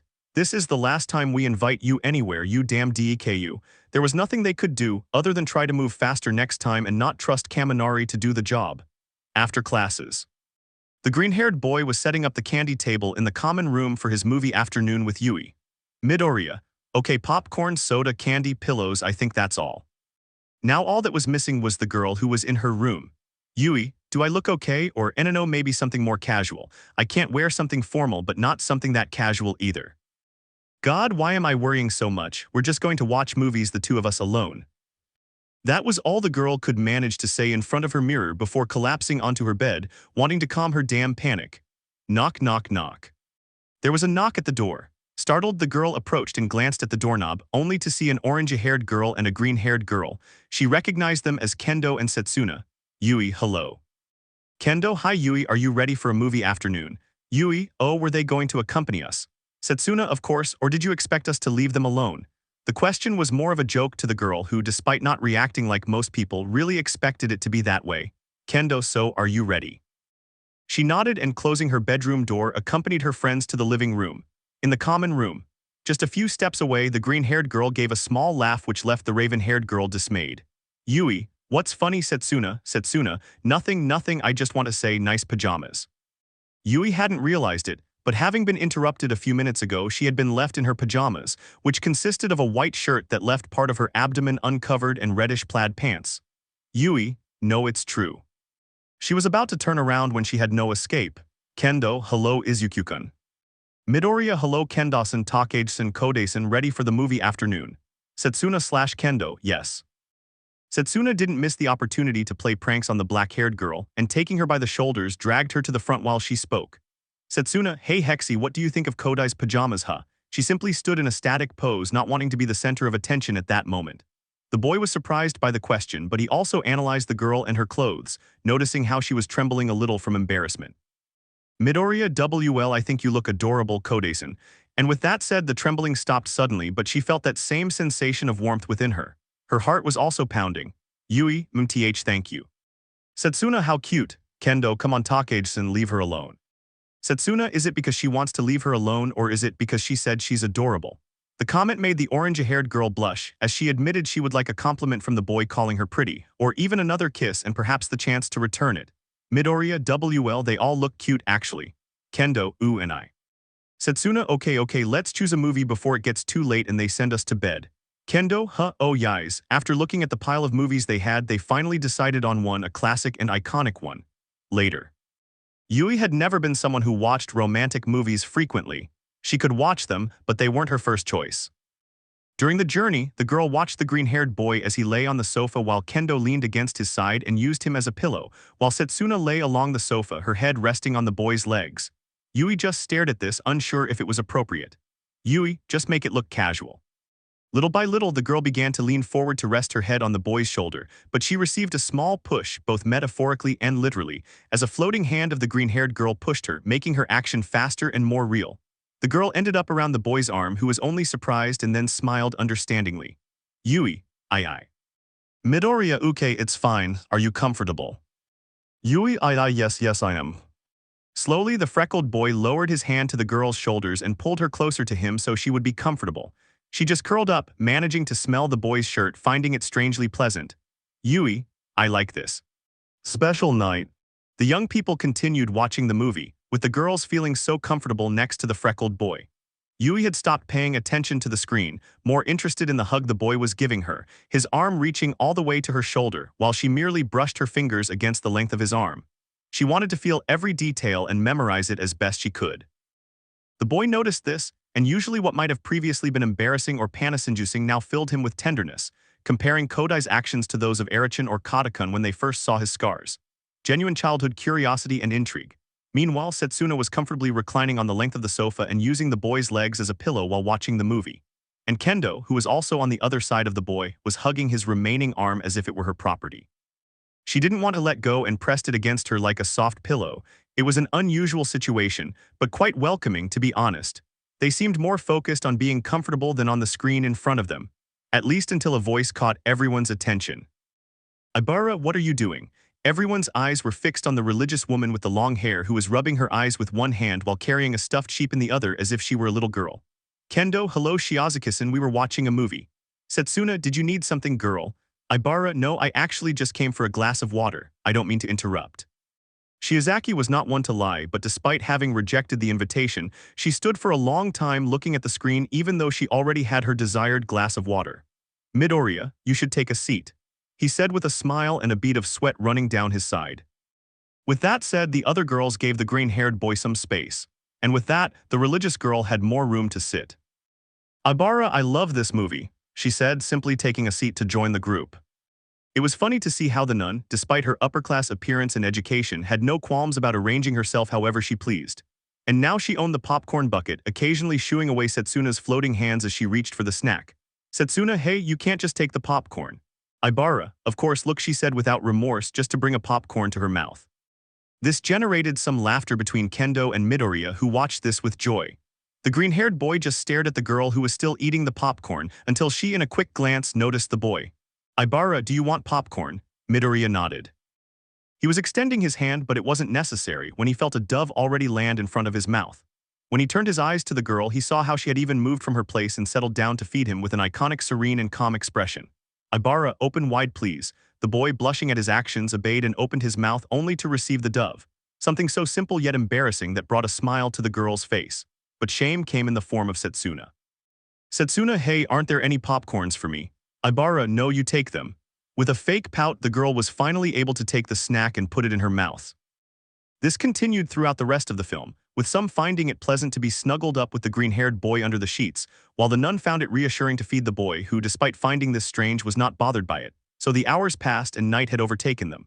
The girls started tidying up what they had moved while the boy was about to get up, but there was still something wrapped around his arm. Looking at him, I could see how serene Azabash was asleep. Midoriya. "Setsuna, looks like you've got a little problem, man, hee. Kendo, it's the first time I've seen her asleep." Looking at her closely, they couldn't help but liken her to a cute little black kitten, curled up in a ball and sleeping attached to the green-haired man's arm. "Midoriya, I shouldn't wake her up, she looks so peaceful." While I was thinking this, the president, the nun, and the toothy green-haired girl all took out their cell phones and started taking pictures of that memory. The boy ignored this, and taking care not to wake her, he settled her in his arms and carried her in the style of a princess. "Midoriya, could you tell me which room is yours?" Kendo understood what he was going to do, and with the same care he guided the boy. "In Yui's room." "Kendo, here it is," he said, opening the door. The boy went in and with all the care he could muster laid the girl on her bed. The idea was simple, take her to her room and leave. But it seemed the universe wasn't going to make things easy for him. Well, as soon as he had laid her down on the soft sheets, the girl clung to his arm once more. "Kendo, size it won't be that easy, huh? Midoriya, what should I do?" "Kendo, well, I don't know if you'll like the idea, but maybe you can stay here for a while. At least until you can get away." The idea of staying with Yui alone in her room was something that at first glance didn't sound good, but I didn't want to just leave her like that. So with some sadness, I look at the redhead and speak. "Midoriya, I guess that's okay." Looking once more at her friend, the redhead smiled and closed the door, but not before talking to the freckled boy. "Kendo, good night Izuku-kun, I had fun with you today," she said sweetly. So the green-haired boy sat to one side of the girl. Looking closely at her room, he wouldn't say it was boring, but it wasn't anything unusual either. It was what you would call normal. His gaze occasionally flickered back and forth across the girl's face, who looked so calm. Her face wasn't the same as when she was awake. Usually she had a cold and expressionless face, but there asleep she had a more sensitive and sweet appearance. So much so that he couldn't help but brush one of the girl's hairs away from her face. When she felt the soft touch of his hand on her cheek, she smiled. Noticing this was not insignificant, it felt special, it felt magical. But it only led to the Azabash's grip becoming stronger, and seeing the girl so peaceful began to make the boy's eyes feel heavy. Midoriya yawned, "This will take a while." After thinking about it for a while, questioning variables and so on, the green-haired boy lay down on the bed right next to her. And curling up into a ball, trying to take up as little space as possible, he waited for some slip-up while looking at the girl. Her hair took on a unique shine that was only comparable to that of her beloved Azabash, reminding her of the times they went out at night, how the natural moonlight gave it a special glow. And yet I barely noticed when the girl approached him and snuggled into his personal space. Midoriya, I definitely didn't plan for this. I tried to pull her arm away, but it only made the girl make an annoyed face, not wanting to let go of her new favorite pillow. Minutes passed, turning into hours. And sleep was overcoming him. Her eyelids drooped again and again from lack of sleep, waiting for a way to leave, but the answer was obvious. Midoriya, I hope Kodai isn't mad at me. And with that, the boy finally closed his eyes and settled down to sleep, hoping to fix things tomorrow if the black-eyed girl didn't kill him first while he was still asleep. And as if the girl had been waiting for him, she moved again, and still asleep, her hand circled the boy's neck and she moved closer to him at the same time as she drew him closer to her. Yui, very soft, she murmured sleepily. The next day, the sun had just risen and was already flooding the interior of the black-haired girl's room in Class B. He, somewhat annoyed, sank deeper into the soft pillow he had hugged all night. But it was strange, I could almost feel him hugging her too. It wasn't until she felt a slight movement that she slowly opened her eyes, and there she saw him, the green-haired boy who had been sneaking around not only in her head but in her heart, lying down and sleeping in front of her. She didn't react nervously, there was no panic whatsoever, she just stood there staring at him intently. She even carefully moved one of her hands slowly toward the boy's face. Upon feeling the touch, he, like a kitten, began to gently move his head against her palm with a small smile. The sunlight streamed unhindered through her window behind her head. Her sweet demeanor and that face radiating joy, I could only imagine something like this in a dream. But it was absolute reality. And I was grateful that it was so. Checking the time, I noticed there were 25 minutes left until class, but I had a problem. I couldn't get out of bed because of a feeling of unease that meant leaving the boy, and even worse, waking him up. But Vlad-sensei had said that they had to do whatever was necessary to make sure the green-haired boy wanted to stay in Class B. So, after texting her class president that neither she nor Izuku could attend classes that day, she carefully freed herself from the boy's grip and went to cover her windows. Once again, her room was dark as she lowered the blinds. She returned to bed with the green-haired boy and, after covering herself with the sheets, clung to him again. And with some sadness, she finally approached his face and planted a tender kiss on his cheek. A little later, the boy was tossing and turning, losing sleep. Looking around, he could tell it wasn't his room. Turning to his side, he saw Azabash asleep. There was no need to check the time because it was clear that it was late. He was about to get out of bed to wake the girl up, but something stopped him. Yui, Izuku, go back to sleep. He said it more like a tender pout than an order. Midoriya, Kodai-san, we have to go to class. Yui, I said I was sick, you're sick too. He couldn't argue with the girl, because it was adorable how she would sometimes pull at the edge of his shirt, asking him to lie down with her again. Midoriya, Kodai. Yui, you'll lose your mind later. The boy, unable to say no, simply lay back down on her bed without saying a word.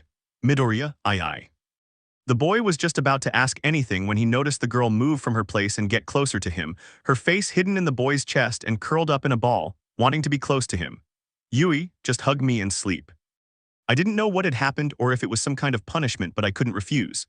And being careful not to make any strange movements, he once again wrapped his hands around the girl and snuggled up to her.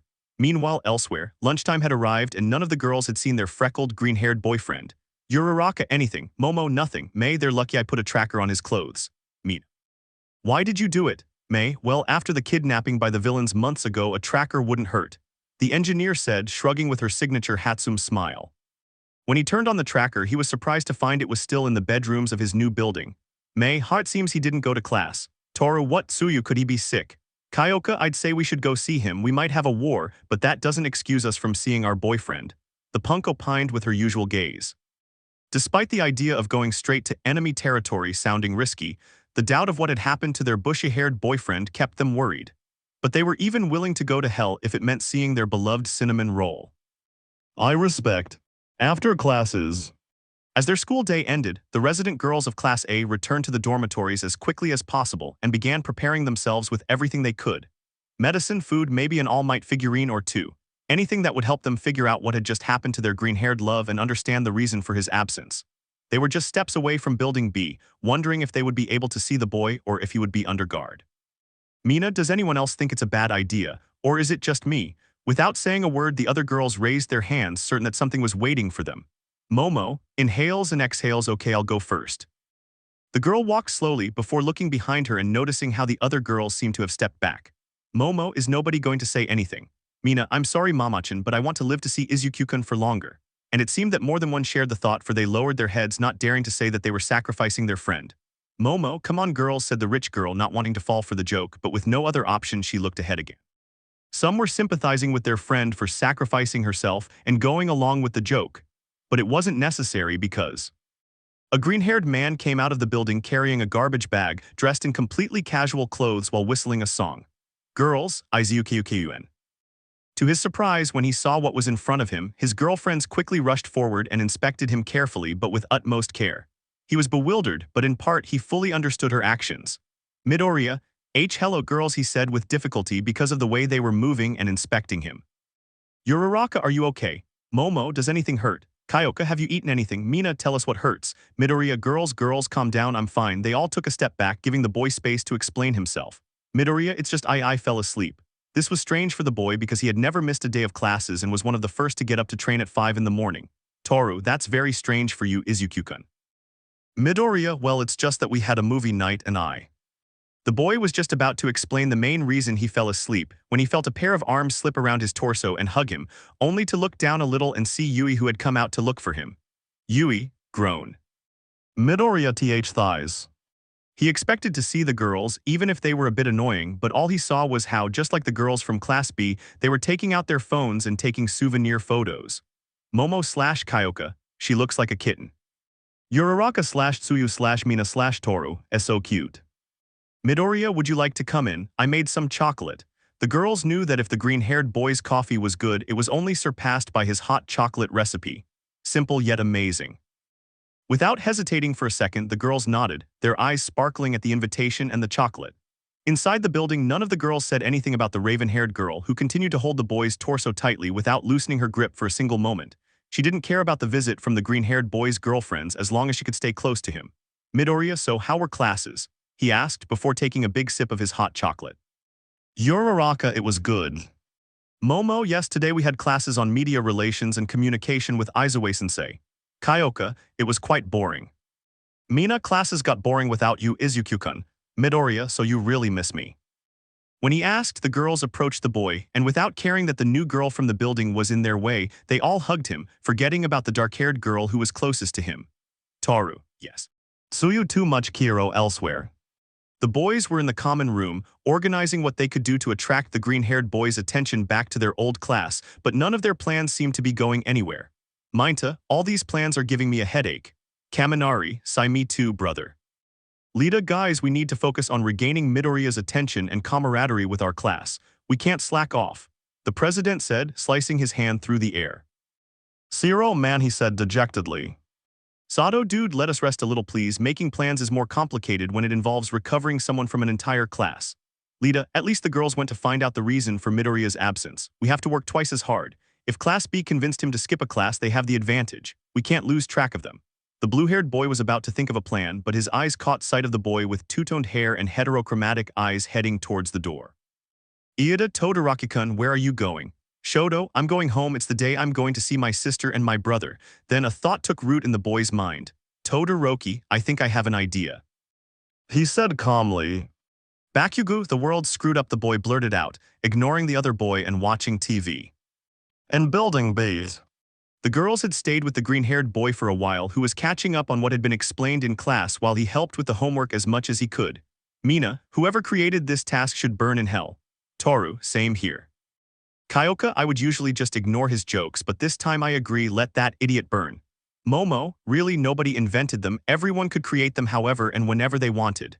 Midoriya, and even if it was a specific person, someone else would have invented it sooner or later. Kyoka, they don't make it any easier, the girl said to both the green-haired boy and the raven-haired girl, letting her head fall onto the table. Laughter was not lacking at this funny action, and little by little, as it subsided, a question arose in the chestnut-tired woman who then made it known.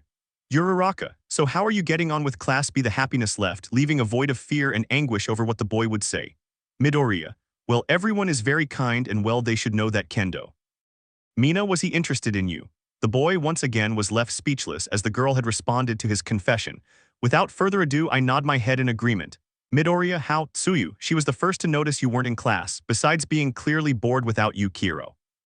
Knowing how important he was to the girl and how much she cared for him filled him with a happiness greater than he felt at that moment. Kyoka, and what about her?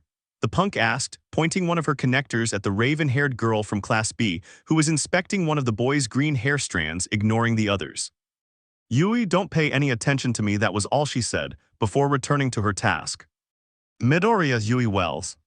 Yui, I like you, the girl said directly, not caring in the slightest about the stares of the girls around her.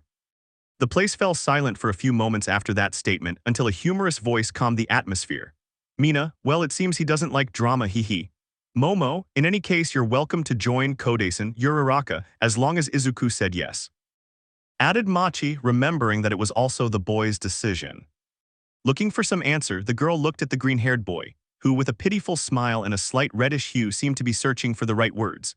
To be honest, I expected to have to bring out my cold and direct side against the girls, but since they saw her hugging the green-haired boy, none of the girls had asked her to move away or stop doing it. On the contrary, they hugged the boy along with her. I expected them to be more jealous or more territorial with the green-haired boy and those who associated with him, but nothing of the sort. They were kind and had even just agreed that she could go out with the guy. She was just waiting for her answer, but why couldn't she tell them herself? Yui, Izuku, could she be another one of your girlfriends? Midoriya, she is so direct. Midoriya, I don't see why not. The boy said that how coldly direct the girl could be was something he'd have to get used to. That, along with her constant displays of affection, which consisted of clinging to him and hugging him for long periods of time. And although the girl didn't openly express her happiness by jumping around or shouting it from the rooftops, she was happy. She might not have known the boy very well, she might not have known exactly what his favorite food was, because he was passionate about what he was passionate about, or what made him laugh or cry, but she would take all the time necessary to get to know him. Because what she did know was that the boy loved with all his heart, that he was kind, thoughtful, and modest. And it didn't matter if it took days, weeks, months, or even years to meet him, she would take as much time as necessary to get to know him and thus be together with him. So a little while later, the green-haired boy's phone rang, catching his attention. Midoriya, oh girls, I have to go. A multitude of groans and sighs of disappointment were heard, including a faint, barely audible one from the girl upon hearing the news. Uraraka, is something wrong, Deku-kun? Midoriya, it's nothing, I'm just going to walk Todoroki home, he wants me to go with him or else. He'll accidentally commit murder on purpose, the boy said, using air quotes. Tsuyu, don't you think she's exaggerating? Midoriya, the last time I left him with something related to his father, he almost burned down a store, I have to supervise him. Girls, not even Erichin or Katakun behave like this. Momo, then be careful, said the refined girl, wishing her green-haired friend well. Uraraka, take care, Izuku-kun, she repeated to her friend. One by one, the girls approached the boy to kiss him goodbye, being seen by the back of the neck of a member of the boy's harem, wondering if it was too soon for what she wanted to do. She had kissed him on the cheek last night while he was asleep, and although she usually didn't pay attention to him, now there were people watching, but the boy's action was faster than hers. Midoriya, see you, the boy said, and with a light touch of his hand on the girl's head, he kissed her forehead and went to the exit of the building, preparing to meet up with his white-haired friend. The boy's swift and decisive action made the serene and usually calm girl's heart beat like never before. She felt her cheeks and face flush. Momo, sighs, yes, it usually has that effect the first time. Kyoka, and all the other times, the girl said, still unable to control herself every time the boy made a cute joke and then kissed her. Yui, Ida. Mina, don't worry, you can play a prank on him later. Tsuyu, and then he'll make one for you. Toru, and so on, you never get bored of that game. He said, sharing one of their routines as a couple. It was then that, out of nowhere, the girls started giving some romantic advice to Azabash, who tried to listen to each one of them. I was nervous, anxious, excited, and happy to be welcomed with open arms by the girls. A small smile gradually became visible, and with a small laugh they all fell silent to look at her. Yui, thank you all for your kindness. And so the 7 young girls spent their afternoon in Building B, chatting about romantic things they would like to do with the boy, individual dates, and maybe helping the brunette with a private date with her now boyfriend.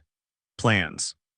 That same day, the ashen-faced one was at the subway station, reluctantly accompanying his companion half and half, who was looking at his phone. Bakugo, Tusk, what time will that idiot arrive? Shoto, I suppose Midoriya shouldn't be long, it's almost been half an hour. And as if they had predicted it, the bicolored one watched a bunch of green hair approaching where they were. And as if he were a friend he hadn't seen for months or even years, he ran to where he was and hugged him. Shoto, Midoriya, you're fine. Midoriya, puzzled but knowing his friend's dependence, simply laughed a little while giving the boy a few pats on the back. Midoriya, yes, I'm fine. Shoto, you see, Bakugo, everything is fine. Bakugo, mess, the boy blurted out. Shoto, what a relief, I just want to ask you, how could you do that to Midoriya? I thought we were friends." The boy shouted in a worried tone, while pressing on the green-haired boy's throat and shaking him in all directions. "Midoriya, don't be scared, I just saw you yesterday," the boy managed to say. The surreal nature of the scene caused the ash-blonde man who was observing everything to have an unprecedented fit of laughter, even to the point of hyperventilating. "Back you go. Ha you damn halfme ha. Elsewhere at the same time, the girls were having a beauty session in the Class B dormitories, accompanied by the jet-black-haired resident who was being attended to by the pink-skinned girl and the amphibious girl, some with face masks on and others cleaning their nails. "Mina, this is really cute, isn't it? Yui, I've never had a manicure before." "Kyoka, me neither." "Momo, I remember that on a trip, my parents and I went to France and stayed in a 5-star hotel where they had the best beauty specialists in the country, and one of their specialties was manicures, so I immediately bought everything to bring home." "Uraraka, that was a direct hit to my wallet," the girl said in response to the rich girl's anecdote. "Toru, hey, what color would suit me?" the invisible girl asked, seemingly raising her hands. Some remained silent at the girl's question, unsure what to say, but their question hung in the air when they heard the dormitory door open and saw the rest of the class enter the building. Quickly, attention shifted to the rest of the girls. "Kendo, oh ho. Monoma, what are you pathetic class of girls doing here? You should be in your own building unless you've planned another prank, haven't you?" "Uraraka, none of that," the Machi replied. "Momo, we only came to see Izuku-kun." "Kendo, Monoma, please relax." "Monoma, President, it's obvious they're lying and I'll catch them," boy said in a distrustful tone. As quickly as possible, I inspected the entire room looking for a joke bomb or something similar. He only received a strange look from the girls who were watching him. For her part, the redhead only approached the sofa to take a seat. "Kendo, Sai's excuse that, but he hasn't trusted the common room since paint exploded in his face." "Momo, I think we went too far that time, I understand." "Mina, hey girl, do you want to join manicure? There's room for everyone." "Kendo, of course," she said, accepting the invitation, beginning to. Kendo was next to Momo, who just kept silent after that brief and awkward conversation, which was strange for both girls because they had always found a way to chat about any other topic as if nothing was wrong, but in that little fight for the green-haired boy it was complicated. "Kendo, and how is Midoriya?" "Momo, well, he's fine, he was with Kodason when we got here." "Kendo, and how are you?" "Yui, I joined his harem." And once again, Azabash, regardless of the situation, dropped the bombshell with the news. Kendo, "Oh well, that's I'm happy for you, Yui." "Komori, it's not fair, how come she gets to be here and I, who have been so sweet, can't?" she said with a slightly annoyed tone, though adorable in everyone's eyes. "Uraraka, Komori-chan, I didn't know you liked Deku-kun," she said, still laughing at her tiny version's pout. "Komori, I've never had a boyfriend, and I'd like to know what it's like to have one," she whispered. "Mina/Toru, oh. Tsuyu, do you want us to help you?" Kiro said the little frog, placing her index finger on her chin. Komori looked at the girl, hoping it was some kind of cruel joke, but seeing her expression cheerful, it seemed she was serious. "Komori, really? Ibara DDO, you think that's the right thing to do?" Komori didn't have to say anything, she just thought about opening her bangs a little so that with a simple look she could remind the girl about her secret of the greenhouse. This caused a shiver to run down her spine, and she turned to look at her white-haired friend. "Riaiko, it wasn't me." "Ibara cough s then I support you." The words of support were heard by the others who, surprised, looked at the nun but quickly forgot about them. "Pony, me too." "Komori, but do you think he'd agree if I?" "Mina, of course there's plenty of broccoli to share, but we'd have to hear your opinion." "Setsuna, hello, how's everything? What can we talk about?" "Yui, let's help Komori-san so that Izuku will accept her as his girlfriend." "Setsuna, what, weren't you going to invite me to the brainstorming session?" "Kyoka, well, we didn't know you were here." "Setsuna, well, be grateful I have a big heart." "Hey, you could ask them for help to get you to go out with Kendo-san." The girl's eyes were fixed on the redhead, who quickly blushed. "Kendo, what? Haha, I don't know what you're talking about, Takage-san. Is Midoriya and I are just friends, that's all." Clearly, no one believed the girl's poor excuse, and they could only laugh at the sight of the visitor they were witnessing. Momo placed her hand on the girl's shoulder, stopping her speech just to give her a smile and a few words. "Momo, okay, but if you need help, Kyoka will gladly help you." Kendo looked at them for a few seconds. Were they really capable of helping her get the green-haired boy to accept her as his girlfriend, even though they had made a mess in his building? The ensuing jokes and attempts to lure them away so they could keep them. And despite all that, they were offering their help. That made the girl think about her sensei's words, which made a thought that had already been going through her head even stronger. "Kendo, what are we doing?" And she wasn't the only one because these thoughts were shared between the mushroom lover and the spectral ghost girl, those who considered whether that war was really necessary. Mina, applause very well, everyone take a seat, we'll return to the manicure. A B-girl's there. In the teacher's lounge. A dark-haired man was drinking his 10th cup of coffee of the afternoon, ignoring his fellow tutor Vlad King. But all of this was being ignored by the 18 heroine Midnight. She was remembering a green-haired boy and a wonderful night beyond her wildest dreams. Midnight sighs. Is something wrong? The woman looked behind her, noticing an old friend from her youth. Midnight, hello Ryukyo, it's nothing. Ryukyo, come on, it's obvious you have that face. Midnight, I don't know what you're talking about.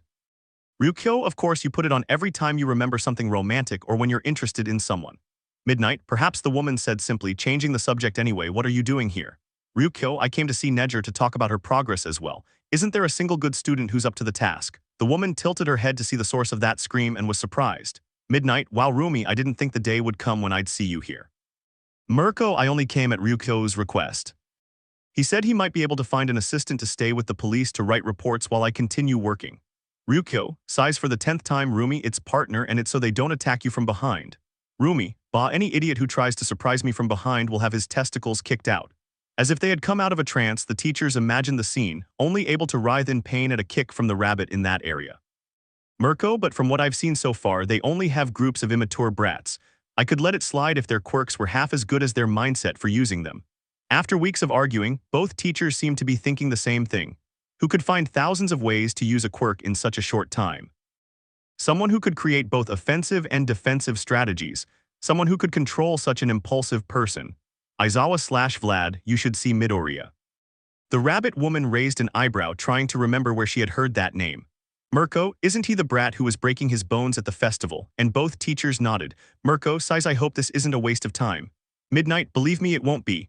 The woman said with a smile that the rabbit saw, now intrigued. Mirko, I'll see, I do have potential, with Midoriya. The green-haired boy was walking along the sidewalk, next to his explosive friend who was still trying to stifle tears of laughter and clutching his stomach in pain. Meanwhile, he carried his white-haired friend on his shoulders as if he were an infant. Midoriya, Todoroki-kun, remind me, why do I have to go like this? Shoto, because A, you left me without my therapy session today, and B, I never got to experience being on shoulders when I was a kid. Midoriya, sigh, fine, just this once because they don't weigh anything. Shoto, everyone looks smaller up here. Bakugo, haha, the best bucking day of my life. The boy said, faced with the green-haired boy's public humiliation. After walking a short distance, the trio of students arrived at the winter student's house. Upon entering, they quickly encountered his sister. Fayumi, hello again everyone. Shoto, hello Fayumi. Fayumi, ushoto, get off my dioro. Don't make him angry. They're your only friends as it is. Bakugo PFFFs. Midoriya, and nothing's wrong, I can handle it and it doesn't bother me. Shoto, you heard it Fayumi, what's more, you should try it yourself, it's fun. As quickly as he proposed this, the green-haired boy and his sister blushed at the suggestion. Fayumi, shoto, Shoto, what, Endeavor, ah, they've finally arrived. As soon as he heard his father's voice, the white-haired boy got off his friend's back and stood next to his companions and friends. Endeavor, come in right away, the food's getting cold. Everyone obeyed, with the green-haired boy being the last to enter, passing by his friend's sister who spoke in a low voice. Fayumi, I'm glad to see you again, Midoriya-kun. Midoriya, me too, Fayumi-san. All of this was heard by the bicolor who, holding back a tear, smiled to himself. Shoto, I'm doing this for you, Shoto II. Once at the table, everyone looked at the food, which was clearly different from the last time. Shoto, old man. Fayumi, that. Midoriya is. Bakugo, that. Natsuo thing, Endeavor. I saw that Fayumi hadn't returned from teaching yet and Natsuo hadn't returned from university yet, so I decided to make the food myself. Everyone was expectant because they did not expect that the number 2 ratings hero would have left the food in a state that the word deplorable was an understatement. The chicken pieces were like charcoal, the rice was clearly still raw, the fish was not cooked properly, and the vegetables were badly cut. If for Midoriya, Shoto, and his sister what they saw was a cancer in plain sight, for an ash blonde it was a widespread failure. Bakugo, I've seen culinary disasters, but this is a crime against cooking itself, the boy said bluntly. Midoriya Kakacchen, Shoto, no, he's right, Midoriya. The fire hero quickly encountered the annoyed stares of Ash-haired, his favorite son, and Natsuo, who were complaining about the state of the food. Endeavor, well, I'm sorry I tried to do something nice. Shoto, well, how kind of you to burn the food. Fayumi, Shoto, it's not that big of a deal, dad just wanted to help us, I can do it all again. Midoriya, Yais, and I can help. Quickly, the two-tone dog took advantage of the opportunity his father had given him, and closing his eyes, turned around. Shoto, well, anyone can make a mistake. This puzzled his brother and the ashen-haired man who did not understand his change of attitude. Shoto, Midoriya, go with Fayumi to the kitchen, there must be more things to prepare. Midoriya, sure, Fayumi, come Midoriya. In the kitchen, they both arranged the ingredients they would need to prepare the meal and got to work. As if they had lived together forever, the two young people coordinated their needs. Fayumi, do you think I need? Midoriya, a pinch of salt, what do you think of the rice? Fayumi, let him cry more. This was seen from the doorway by the red-haired father who saw that there were no problems between them. Endeavor, well, it's not a bad thing. Midoriya, is the tofu okay? He asked while holding the container with the food. Fayumi, let me try it. The girl approached the freckled boy and holding the container and accidentally his hand, the girl tasted the flavor, smiling happily. Fayumi, it's splendid. Midoriya, infected by the girl's charm, could only smile back. Midoriya, I'm glad. Endeavor's serious and seemingly annoyed expression shifted to one of serenity, remembering that he had never had a relationship like this with Ray before. He knew the boy was All Might's trainee, and that he wouldn't be like him, but he still had doubts, but with that simple scene he knew that the boy would not be like him at all. He turned around and prepared to leave, leaving the young men to work. Fayumi, dad. The man turned his head only to find a ladleful of meat covered in sauce. Fayumi, try it, it's a new recipe. Endeavor, it's not necessary, Fayumi, however you prepare it. Fayumi, come on, I did it for you. The man looked at her for a few seconds and with a sigh obeyed his daughter. Endeavor, well, it's pretty good actually. Fayumi, right, I knew you'd like it. Years could pass and I could never thank Fayumi enough for having a daughter with such a big heart and incredible kindness. Endeavor, thank you, Fayumi. Fayumi, you can go sit down, we'll bring everything. The man just looked once more at the boy, who noticed the man looking at him, only to smile at him, or well, what was an attempt at a smile. Midoriya / Endeavor, everything is fine. Love and mushrooms. Everyone was at the table, eating the variety of dishes that the green-haired boy and the bicolored boy's sister had prepared, with an ashen-haired boy who seemed to be chewing out of obligation. Bakugo, damn it, nerd, this damn chicken tasteless. Midoriya, Kakacchen. Fayumi, I'm sorry, the chicken isn't the best, I ran out of seasoning. Bakugo, I'm blaming the nerd, I can't blame you since you're half and half sister, so I'd better let him be blamed. Midoriya, I don't have a problem with that. Bakugo, shut up, idiot. Midoriya, as always. Bakugo, I said shut your nerd mouth. Midoriya, but I didn't say anything. Bakugo, well, even if you don't say anything, shut your mouth. The atmosphere became quiet when a white-haired woman began to speak. Fayumi, you shouldn't treat him like that. All eyes were on the girl who, upon receiving all the attention, lowered her head trying to remain calm. Fayumi, well, they're colleagues and you should treat him with a little more respect. Bakugo, who gave that traumatized girl the right to talk to me? Tusk, whatever. That was all the boy said before continuing to eat his chicken, trying not to get into trouble. He didn't want to leave his plate half-eaten. Midoriya, I really told Kaken to shut up. After silently enjoying the meal, everyone got up from the table, leaving the green-haired boy, now the only daughter of the Todoroki family, alone. Fayumi, you can leave them on the bar, I'll wash them now. Midoriya, it's not okay, I'll help you. Fayumi, it's not necessary. Midoriya, I insist. I was going to keep trying to fight for the soap sponge, but receiving a smile from the boy, it was useless to try to change his mind. Fayumi, okay, she said, simply standing next to him and starting to soak the dishes as they came out. Midoriya, hey. Fayumi, you're not going to change my mind, she said mockingly. Now it was the boy who was going to insist that she let him work, but seeing her smile, he realized that she could be just as stubborn as he was. In his work, the green-haired boy noticed how the girl seemed to be murmuring a strange melody. Although paying attention, he could hear her clearly. Fayumi, if I could start being half of what you think I am. Thinking back, the boy had discovered the melody the girl was singing, and wanting to spend more time with her, continued the verse.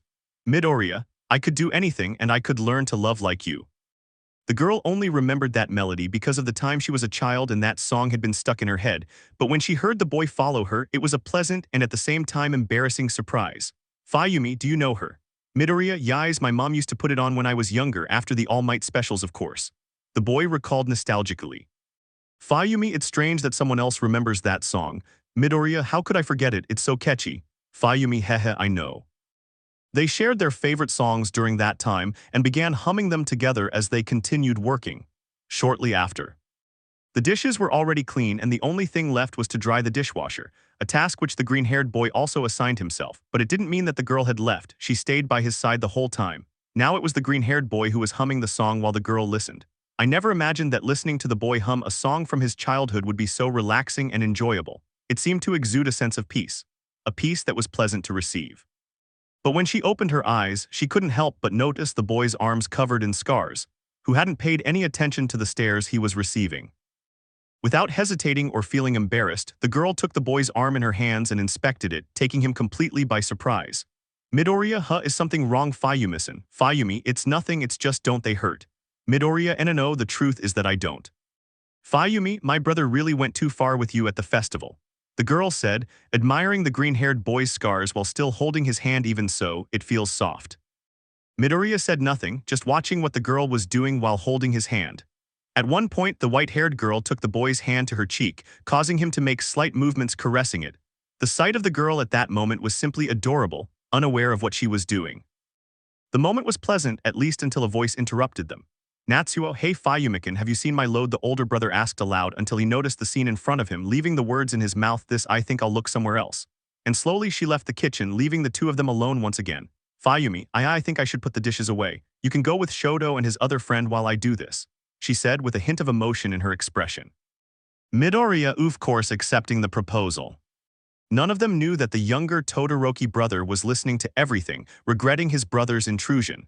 Shoto, why did the furry have to come in at that moment? He questioned himself, visibly annoyed, while clenching a fist in front of his face. Bakugo, damn it, half and half, why do I have to be here? The ash-blonde boy asked the boy beside him. Shoto, because I know you like to eavesdrop, especially if it involves Midoriya, he replied in his usual tone of voice. The explosive boy could only grind his teeth as he crossed his arms and turned away. Bakugo, damn half and half. Elsewhere, a short girl with brown hair was being attended to by her friends and classmates from classes A and B, receiving a beauty session. Komori, sighs, this is very relaxing. Kendo, I know, she replied, clearly relaxed and wearing a face mask. Uraraka, it was a good idea to bring servants, Mama-san. Momo, I figured we'd need some experience if we want to relax properly. Mina, you're a genius for a reason, girl, the pink-haired girl replied, while holding a drink in one hand and getting a manicure in the other. Setsuna, I feel like I'm in paradise. Ibara, usually I'd tell you that's blasphemy, but I think you're right, the nun said while receiving a massage. Ryuko, why is it that all manicurists and stylists are gay? The girl wondered, observing the rich girl's team of specialists. I guess it's part of the profile. For the girls it was a moment of happiness and relaxation, but it was the complete opposite for the blonde boy from Bihonnuki. Monoma, what are we all doing in your room? Bondo, if it's some kind of revelation, don't worry, we all already knew. Oase, actually I'm surprised it took him so long to reveal it. Kaibara, but anyway, we support your tastes. Monoma, that's not what it's about, you idiots. I like women just like anyone else here. Subioraba, so you're inviting us to the clubs next time we go out. Monoma, no, and listen to me carefully, the blonde boy pleaded, wanting everyone to take the situation seriously. Honnuki, what a spoilsport.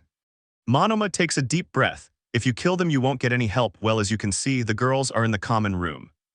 Shishida, yes, they're with Midoriya's girlfriends and they seem to get along well. And the others nodded. Monoma, exactly, that's the bad part, that's the problem, Tetsu, why? I mean, yeah, they set off a paint bomb in the living room and left it covered in paint for 3 days and we had to repaint everything, but it seems like they get along well. Monoma, don't you see? It's a trap to take Midoriya away from us and bring him back to Class A. They get along well with us, we let our guard down and bam, a blow from behind. Shota, that sounds like something you'd do better. Monoma, size, do what you want, but I don't believe in any of what you do. The boy was about to leave the room when one of his friends stopped him. Monoma, it seems someone has finally come to their senses. Really? Tsubioraba, are you sure you're not gay? Because one of the stylists they brought was giving you the eye. In the common rooms, the girls were enjoying their time being pampered like queens when a scream coming from the upper floors left the place silent at the surprising sound emitted. Kendo, Mwik being Monoma, the president said, guessing the source of that scream with astonishing normality.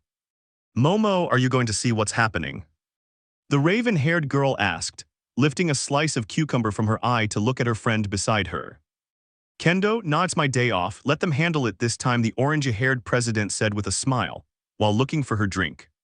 At the Todoroki house, a green-haired boy and an ash-blonde boy were in the small cabin outside the main residence of the bicolored-haired boy. They were both watching the boy's collection with rapt attention. Midoriya, this. Bakugo, this has to be a joke, right? Shoto, you like it. I used the old man's credit card to buy all this.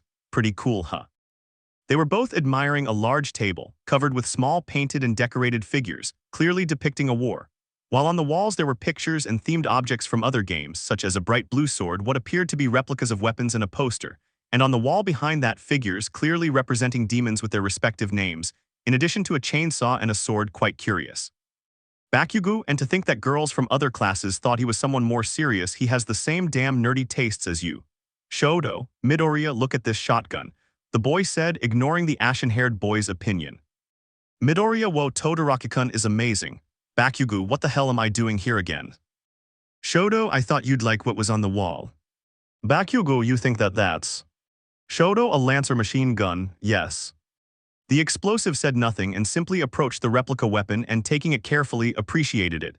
Bakugo, I guess you don't have such bad taste after all, Winter. Shoto, so that's what it feels like to get a compliment from Bakugo. It's weird. Bakugo, why, oh you bastard. Shoto, okay fine. Bakugo, what? No, I always wanted to shout that while holding one of these. It's glorious. Midoriya, it seems he won't admit that he's a geek too. Shoto, welcome to the geek room. A while later, both the two-toned boy and his green-haired and ash-haired friends were in a circle, using some objects from their favorite games. Shoto, alright, next topic to discuss, the boy said, as he placed a collectible item in front of the circle. What is the best saw tool? Midoriya, shield. Bakugo, rifle. Shoto, sword. The three of them were in a geeky dilemma, unsure which combination of saw blades was the most optimal. Bakugo, you can literally shoot while dismembering everyone. The explosive one shouted his opinion. Shoto, yes, but you can only use one at a time. The sword is better, you can move it anywhere and it will cut someone. He gave his point of view. Midoriya, but it leaves you very exposed. If he carries the saw on his shield, he can defend himself and attack at close range without leaving the wielder exposed. Fayumi, what if they all take it? The three young people turned to look at the sister of the two-toned-haired boy, who, to the group's surprise, was wearing a shirt of her own fictional character. Bakugo, hey, do you want the universe to explode? Midoriya, fu Fayumi-san, I didn't know you liked these kinds of topics, the boy said, embarrassed at being found out. Fayumi, of course, how do you think I can handle small children? Shoto, what did you say? Fayumi, also when Shoto had free time after training with dad, I would help him paint each figure or play with him on the old screen. Shoto, good times. Fayumi, although I'm somewhat disappointed. Shoto, don't you want me to join you in these games anymore? Don't you remember who used to read all your novels until you fell asleep? Shoto, none of that, come on, sit next to Midoriya. Smiling, the girl approached and sat next to the green-haired boy, who couldn't take his eyes off the girl, who was tying up her hair and taking a seat on the floor. Shoto, now Fayumi, explain how someone could carry 3 chainsaw weapons, and with a confident smile she crossed her arms as a word formed in her mind. Fayumi, newbies. At the UA. The girls had finished their beauty session a few hours earlier, and now they were getting down to business. Plan Komori's date to confess to the green-haired boy. Uraraka, is everything clear? Komori-chan. Komori, something like that, could you repeat that just to be sure? Tsuyu, sure, Kiro.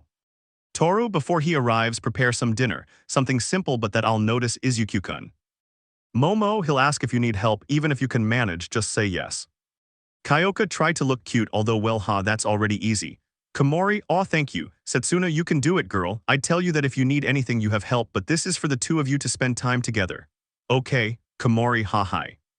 Kendo, I think it's time to get everything in order. Vlad-sensei will be here in a little while and I wouldn't want him to start yelling. If Monoma has managed to control himself, with the sensei here he'll go crazy. Momo, we understand, see you later girls, and I hope everything goes well between you and Izuku-kun. Komori-chan. Komori, thank you girls for everything. She received kind looks and smiling faces from the other girls, who only offered her their trust and good luck with her wish. Those present watched as the other girls left and, approaching the little girl, shared their support. Setsuna, everything will turn out wonderfully, you'll see. Komori, do you really think so? And they all nodded. Kendo, have you already thought about what you could prepare? Komori, well, there's a dish I like, it's my third favorite, and girls, it involves mushrooms. The little girl only blushed at the obviousness of her preference. Komori, they think I should change my choice. Ibara, well, if you want Midoriya to fall in love with you or want to spend more time with him in a way that's more than just a friend, I think you should just be yourself. Ryuko, besides it's something distinctive about you, it wouldn't be the same if you changed it. Setsuna, it also makes you adorable. Komori just smiled while using her bangs to prevent the others from seeing her embarrassed. Komori, thank you girls. And after patting herself lightly, the girl changed her behavior. Komori, okay, perfect dinner, I must have everything ready, I'll go get some mushrooms, pasta, and I must clean here, everything must be perfect. Kendo, in that case, we will help you organize. We may not be able to help you in person, but that doesn't mean we will leave everything to you. Komori, thank you. At the Todoroki house. After several hours had passed, filled with explanations and facts about each fictional universe, the girl seemed to have given a presentation on her point of view. Fayumi.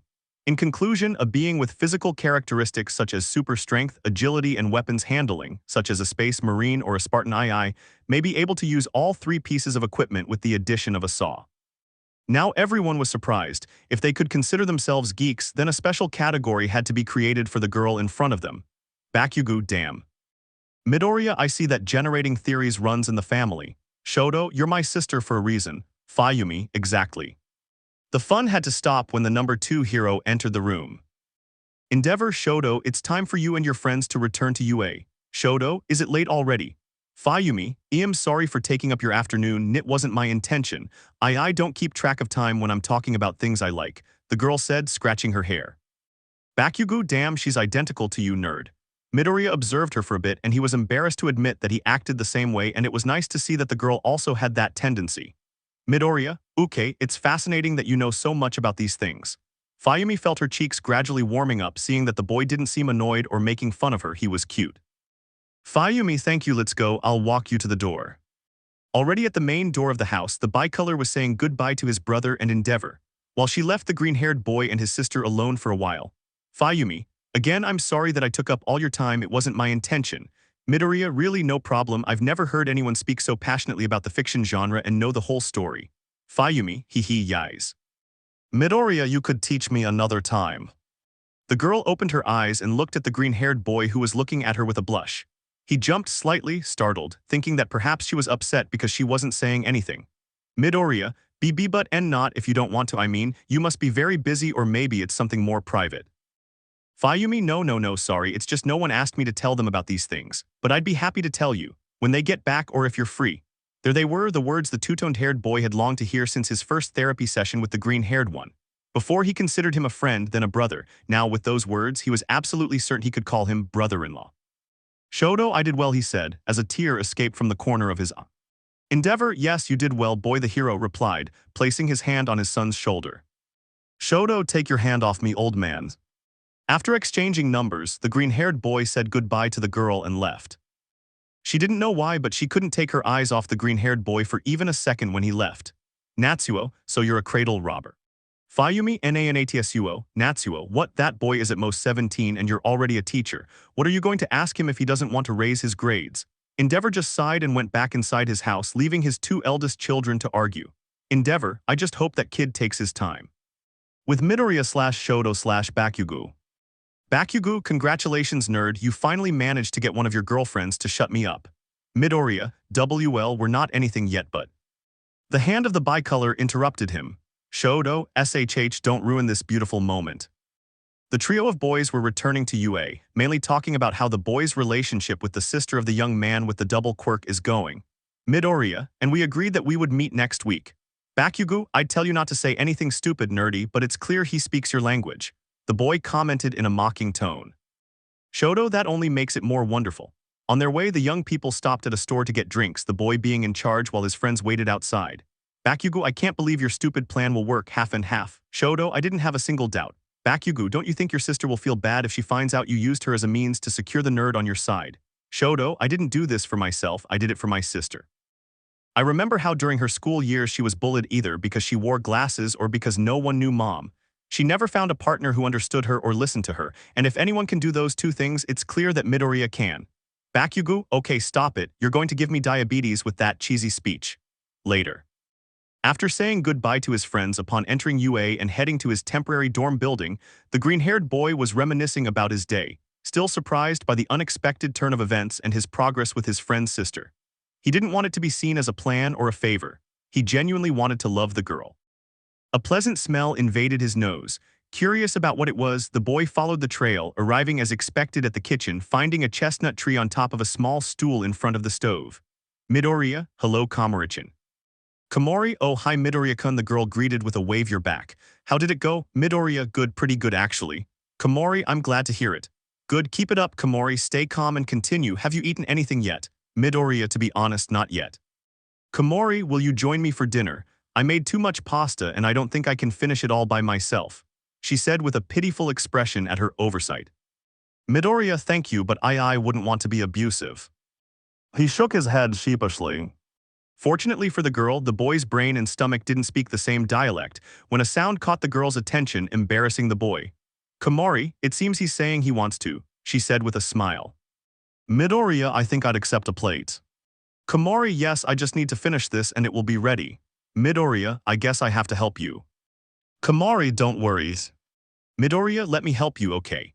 Even with her bangs covering her eyes, the girl could clearly see those emerald eyes that had captivated more than one girl, including her at that moment. Komori, okay, he said, handing over the spatula. Putting on an apron, the boy stayed by her side for the rest of the dinner preparation, when at the end they both sat down at the table with a large pot of spaghetti with mushrooms, either tomato puree or cheese to their liking. Midoriya, these are the best spaghetti I've ever tasted. I don't know how, but you managed to make the pasta retain a flavor. Komori, DDO, you really mean that?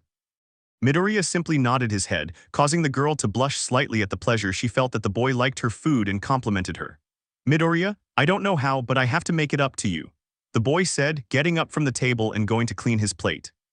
There it was, her golden opportunity, saddened but not letting it pass. The girl hesitated. Komori, WL, there's something you might be able to do for me. Midoriya, sure, whatever. Komori, inhales and exhales, could you duck? A curious request, but one that the boy could make without hesitation. Doing what he was asked, the boy crouched down to the level of the little brunette who, with her face getting redder and redder, was gathering her courage. Komori, you can. And holding the boy's cheeks and standing on her tiptoes, the girl stole a kiss from the boy. Not even all her love for mushrooms could compare to what she felt at that moment when she kissed the boy. He felt like he was on the top of a mountain or on a sea of soft, fluffy clouds. She had always dreamed about what it would feel like to give her first kiss, but everything she had imagined was not like what she felt now. Joy, excitement, shame, panic, but above all, happiness. This intensified when, after a few seconds and upon deciphering the taste of the boy's lips, he seemed to hold her by the waist and bring her closer to him. Komori was fulfilling her dream, and she couldn't help but cry tears of joy. Solutions. The green-haired boy had just helped the little mushroom-loving brunette prepare dinner, which she allowed him to join her for, and now he was receiving a kiss on the lips from her. It was a surprise, but it was an adorable surprise. He was just looking at how beautiful the girl was, closing his eyes at what he was doing with apparent embarrassment. He decided to give her some peace of mind by placing his hands on her waist while he was still kneeling and slowly bringing her closer to him. I could feel how hot it was when I touched her cheek, and slowly after a few seconds he moved a little away from her to observe her. Komori, I'm sorry NNO. Midoriya, do you really regret that? He asked, trying to make a joke. Komori NNO. Midoriya smiled at the brunette's reaction and approaching her once more held her face. Midoriya, I'm glad. Komori remained silent for a few seconds, only to look at the boy again. Komori, can I do it again? The boy only let out a small laugh before crouching down again to be at her level. When the brunette approached him, he slowly and carefully moved aside the bangs that covered her eyes, and tenderly holding her face, he was the one who gave her the kiss this time. Komori simply let herself go, placing her arms around the boy's neck and allowing him to guide her. If what Komori was experiencing was a dream, then she never wanted to wake up from it. Inbuilt. The girls were enjoying a slumber party as they had been doing lately, taking advantage of the fact that there was no homework or any pending misfortune to resolve. They were discussing what was on everyone's mind and lips recently. Momo, are we all here? Melissa, Hatsum, Nejair-senpai, girls there. May, what happened? Shield and I were busy making a safety suit for the invisible girl. Do you know how complicated it is to analyze invisible hair?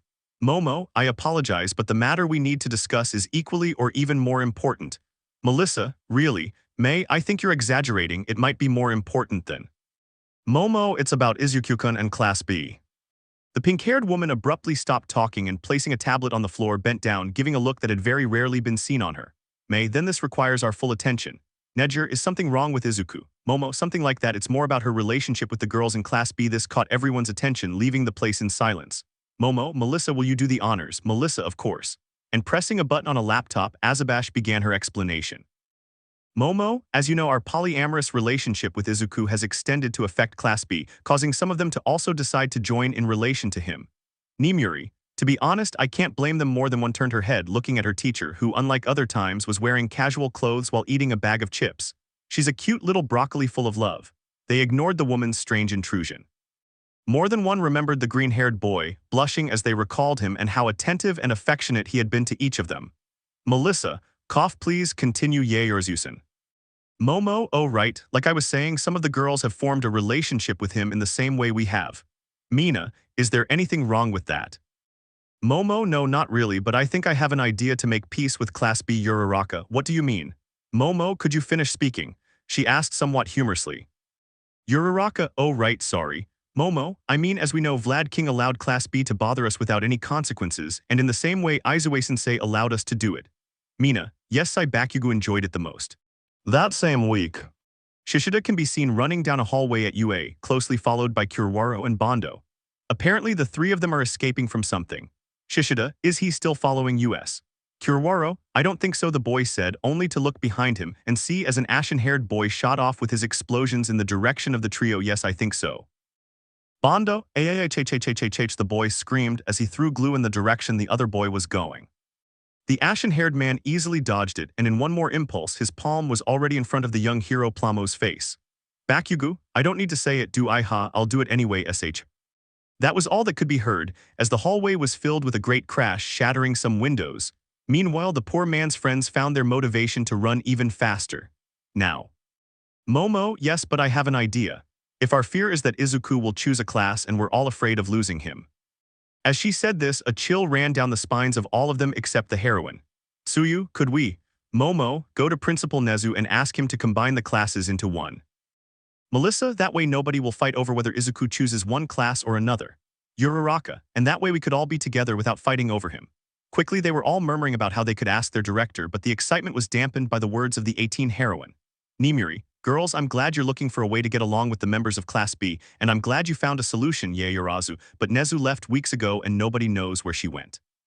Optimism and excitement were crushed, with the belief that it would all have to end with some losing.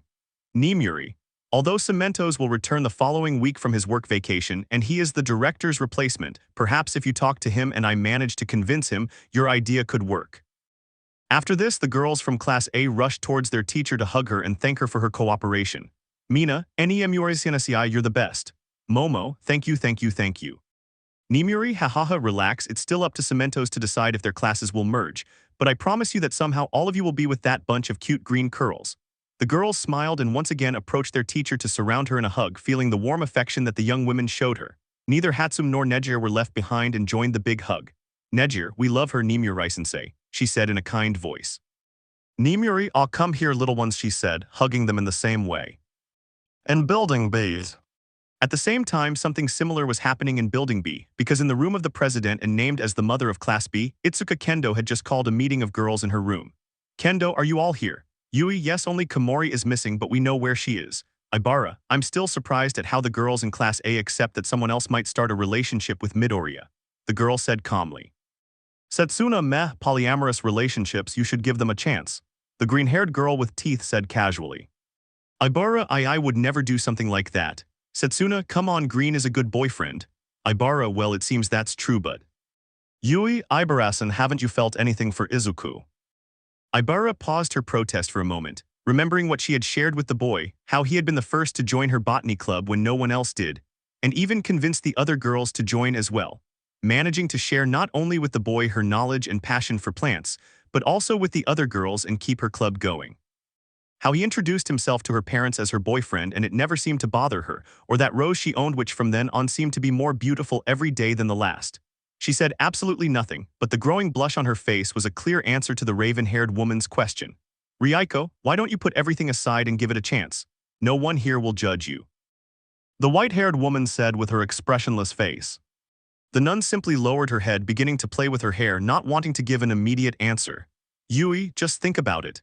Kendo, okay, getting back to what I wanted to talk about. They all looked at the redhead, waiting to find out what she wanted to talk about.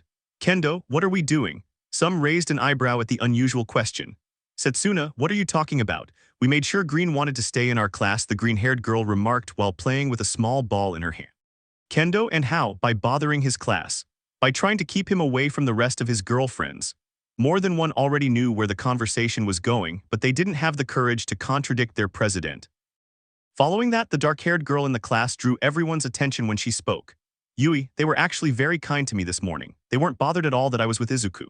Kendo, not even when they helped us plan for Komori-chan to be alone with Izuku right now.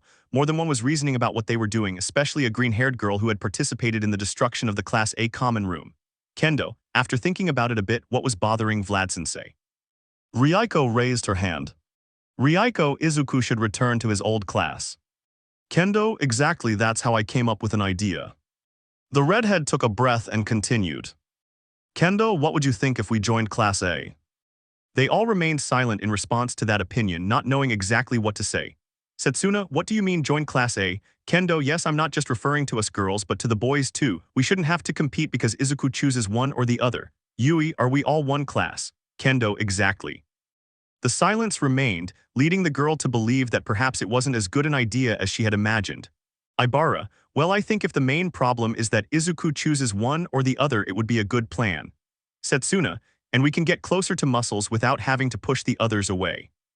Little by little, comments in favor of the idea echoed through the room, but imminently doubt surfaced. Ryuko, how do you plan for both classes to become one again? I mean, we're all in agreement, but there are at least 4 people sponsoring this class war. Kendo, I plan to talk to Principal Nezu. I know that if I propose that deal to Vlad-sensei, he'll go crazy and it will only further fuel the rivalry he has with Izue-sensei. Yui, as far as I remember, Director Nezu left Japan so he wouldn't live through that war and wouldn't receive that lawsuit again. Kendo, I have a plan for that. Ibara, a plan. Kendo, that's right, Professor Cementos took his vacation a few days ago. He has to return next week. Setsuna, did he go on vacation? Wow, I thought he finally realized he'd make more money building luxury homes and buildings somewhere else than here as a teacher. But what does Professor Cementos have to do with this? Kendo, easy, Cementos is the substitute principal when Nezu isn't available.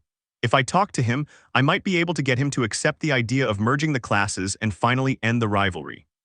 Setsuna, Kendasan, the green-haired girl sang, bringing her floating arm closer to the other girl and hugging her from behind. I knew you could charm muscles with more than just that body, she said, gently tapping her back. Kendo SSCTSUNA. Ibara, cough cough, then if that's the plan I agree with you. Yui, me too. Ryuko and me. Setsuna, count me in even to rob a bank. Kendo just smiled when he saw that they could put an end to that ridiculous fight between classrooms. Kendo, so if everyone agrees, the session is adjourned. Happy and content, each went to their room hoping that this last week would end so they could have something better. In Komori's room. The green-haired boy was lying on the bed next to the brunette, watching television with her while she had her arms around his torso, with no desire to move away from him. Midoriya, I'm always glad that these movies are just fiction. Komori, in fact, the fungus that is said to be able to control the minds of ants is real. Midoriya, huh. Komori, yes, it has the same name and everything, although there are more like it, for example, Purpurea cilium. Midoriya, please, Komori-chan, tell me what a bad joke is. He said fearfully. Komori, don't worry, it doesn't affect humans. Midoriya sighs. Komori, unless it evolves, of course, he added, placing a finger on his chin. The boy quickly opened his eyes, making the girl laugh, who approached to give him a kiss on the cheek and calm him down. Komori, don't worry, I could easily take care of that fungus. Midoriya sighs, what a relief. Komori once again let out a small laugh before snuggling up to him again and watching television. She enjoyed the rest of her evening with the boy until sleep overtook them. Professional training. The green-haired boy was walking down one of the building's hallways after finishing one of his classes. He was now heading away from the library to meet some of his friends from Class A for training. But, hello, Midoriya greeted the woman as she came out of a room the boy was crossing. Do you have a moment? Midoriya, oh, Midnight-sensei, hush, sure, is something wrong? Midnight, not really, I just wanted to know how you were. The boy grew somewhat nervous. He still couldn't quite believe or understand how the woman could act in a semi-romantic way while she was in her role as a teacher. But he had to admit it was exciting. Midoriya, mf fine. Midnight, how sweet. I'm glad to hear that. Do you have a class now? Midoriya, no, I was just going to the training area to train. The boy remained silent for a few seconds, trying to figure out what obvious thing he had just said. But all he could hear were soft giggles from the woman, which he tried to stifle. His only response was to cover his face with his hands and arms, embarrassed by the shameful thing he'd just said in front of her. Midnight, that was adorable. Midoriya, thank you, come on, breathe and don't faint. Midnight? Well, I'm not supposed to say this, but someone's coming to watch you perform during the fight, so the woman said, taking the boy's chin in her hand and giving him a quick, tender kiss on the forehead. Give it your all. The woman said this before going back into the room she had come from, leaving the boy thinking as he walked away. Midoriya. Who would be interested in a fight between students? A little later, the green-haired boy was in the training area, accompanied by his friends Kirishima and Kaminari, who were also wearing their hero costumes. Kirishima, thanks for agreeing to this practice, Madabro, the boy said gratefully as he stretched. Kaminari, it's been a while since we did this. Midoriya, a pleasure. I'm also curious about how much progress you've made with your quirks. Kirishima, haha dude, you won't regret it, or well actually you might. Midoriya, I expect nothing less. In the distance, a woman with rabbit-like features was taking a seat, accompanied by the heroine Dragon and her intern Nejer Haru. Mirko, this had better be worth it, at least I hope for a good fight, the woman clarified. Ryukyo, come on Rumi, you can't always think about the fight. Nejer, also Izuku-kun is good when it comes to fighting. Ryukyo, ah you know him. Nejer, of course he's my boyfriend, the girl replied with a cheerful smile. Ryukyo, ah I didn't know you already had a boyfriend. To be honest, I thought Tamaki would break up with you, the heroine said. Nejer, nope, Tamaki-kun and I are just good friends.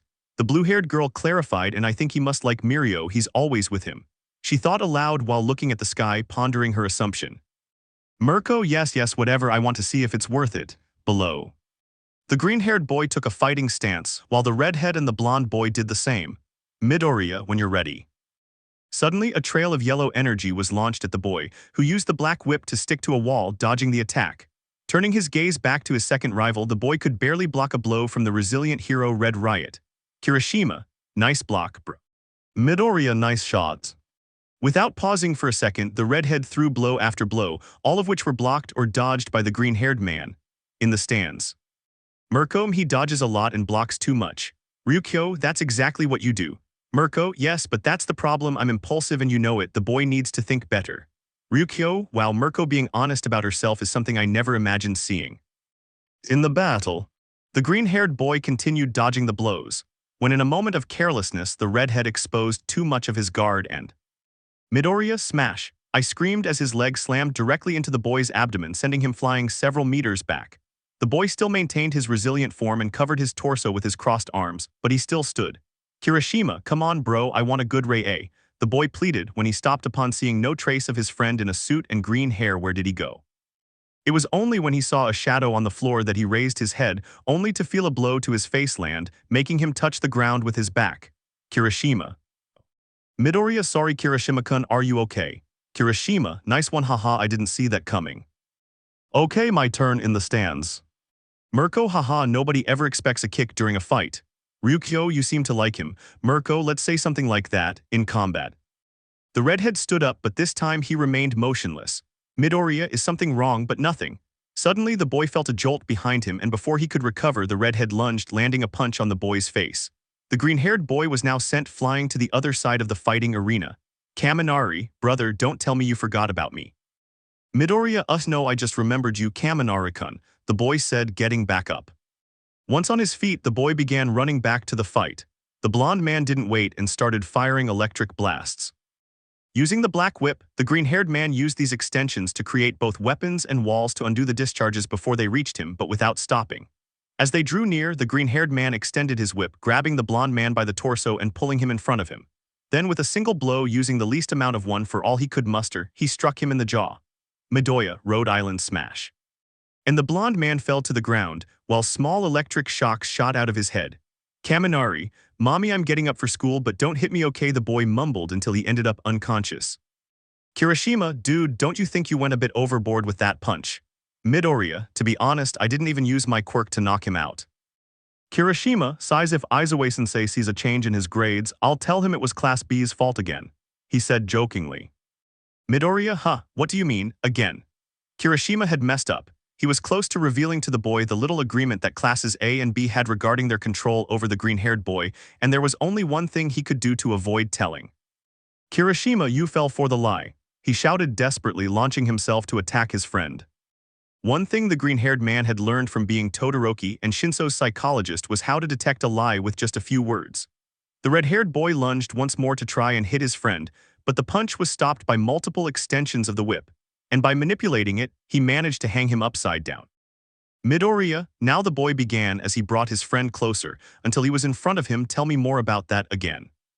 Kirishima, it's nothing, just a bad joke I made. You know I'm bad at jokes. He excused himself poorly. When he opened his eyes, the redhead noticed that his friend was starting to frown. I had two options. To defend his class with cloak and shield as the knights of old had done, in the most manly way possible, thus facing the fury of the strongest of his class. Either to betray them all but with the certainty of getting out of there 100% alive. Midoriya, well, Kirishima took a breath and looking resolutely at his friend spoke in a firm voice. Kirishima, Izue-sensei let us play mean pranks on and harass Class B as much as we wanted, as long as you gradually return to Class A, but we think Vlad-sensei did the same thing we did. Midoriya was stunned, mostly by the speed with which the boy said it, which he had to process for a few moments. Midoriya, what? Then an alarm sounded, signaling that the test had finally ended. As soon as the green-haired boy let go of his friend, the latter ran away. Everyone was already clearing the training area when a blonde boy caught the attention of the redhead and partially of the green-haired boy behind them. Kaminari, bro, have you seen those professional beauties? Looking in the direction the blonde man was pointing, the green-haired man noticed the professionals who seemed to be heading towards where they were. Kaminari, hi, I'm Chargabolt, a future hero, and Mirko, yes, kid. Call my secretary, he said to the woman without stopping walking towards the green-haired boy. As she approached the boy, the heroine began to realize something. Mirko, he looked shorter when viewed from the stands. Midoriya, Miss Mirko, did you need something? Mirko, no, why do you ask? Ryukyo, because you've been standing with your arms crossed for at least 5 minutes without saying anything. She even made the boy nervous by not taking her eyes off him for a second. Mirko, bah, whatever. Come on, kid, I'll teach you some basics, you need some, damn it. Midoriya, W what? Mirko, I say that you and I are going to the gym, now let's go. The green-haired man could only follow the woman while his two friends just watched from a distance. Kirishima, do you think Madabro is going to say anything about the agreement we made with the sensei? Kamina, the boy said, turning around to see his friend frantically typing on his phone. Kaminari, Mainta's going to be green with envy when he finds out Midoriya will be training with Mirko alone. Kirishima, don't you think you're exaggerating a little? You know who Midoriya is. If a woman tells him to train, he'll train on his own. He's not in the right frame of mind to do that kind of thing. In the field, the rabbit heroine was performing a series of rather intense stretches, so much so that the boy himself felt sore when doing his own. After a few minutes of silence between the two, the woman spoke in an authoritarian voice. Mirko, okay kid, I'll tell you right now, I won't be nice, so I expect 100% from you, and if you've already given 100%, I expect 120%. Understood. Midoriya, I just want to. Mirko, you can thank me later. Catch. The woman ordered as she threw 2 pairs of dumbbells to the boy who, due to his position, fell backward onto the bench. Now I want you to do 30 repetitions, 2 complete sets. Now. The boy obeyed without question the orders of the number 5 heroine on the list. He knew her ability to take him down without any trouble. Mirko now waist twists with 30 kilos. Midoriya YYES, then. Mirko PLLUPS, Midori. And so the minutes passed, which turned into hours, which the boy felt like torture. Perhaps it was because of the rabbit's demands, since the training was less strenuous than the crazy tasks Almight had assigned him before transferring One for All to him, but for some unknown reason he felt it was worse. Mirko, you know kid, I thought you'd be crying by now, but you surprised me, he said with a very, very slight smile as he crossed his arms. Midoriya, yais me too. Mirko, okay, you can rest, I'm demanding but I'm not a bitch. Midoriya, thank you Mirko-san. Mirko, and while you can, ask me what's bothering you. Midoriya. Mirko, come on, I'm a professional, besides, it's clear you've wanted to ask me something for hours, but I warn you, if that question has anything perverted about it, I'll kick you so hard your grandchildren will feel it for the rest of their lives, she said. And that last threat terrified the boy, who had no intention of asking a question of that nature. Midoriya, it's about why he chose me to do this training. The woman simply looked away, trying to maintain her tough, controlling demeanor before explaining her reasons. Mirko, they say I need a partner and internship season is coming up, plus I'm bored. Was that your question? The boy was surprised for a few moments. He had never seen the heroine Mirko look away or seem embarrassed by his answer. Midoriya, wait, so you mean that I? Mirko, don't think you were my first choice, you're my only choice. The others are useless, worse than your friends, and the teachers gave me good reviews of you, so I have to settle. Midoriya, in any case, I'll give 150% of myself. The woman could only move her ear at the boy's determined reaction, and putting on a smile, she clenched her fists as she stood up. Mirko, that's the spirit now, come on, we have to keep going. Midoriya, yes, first internship. Mirko was at her agency. Curiously, the woman lived practically alone. except for those who came to give her information about nearby gangs, some crime, or simply a food delivery person.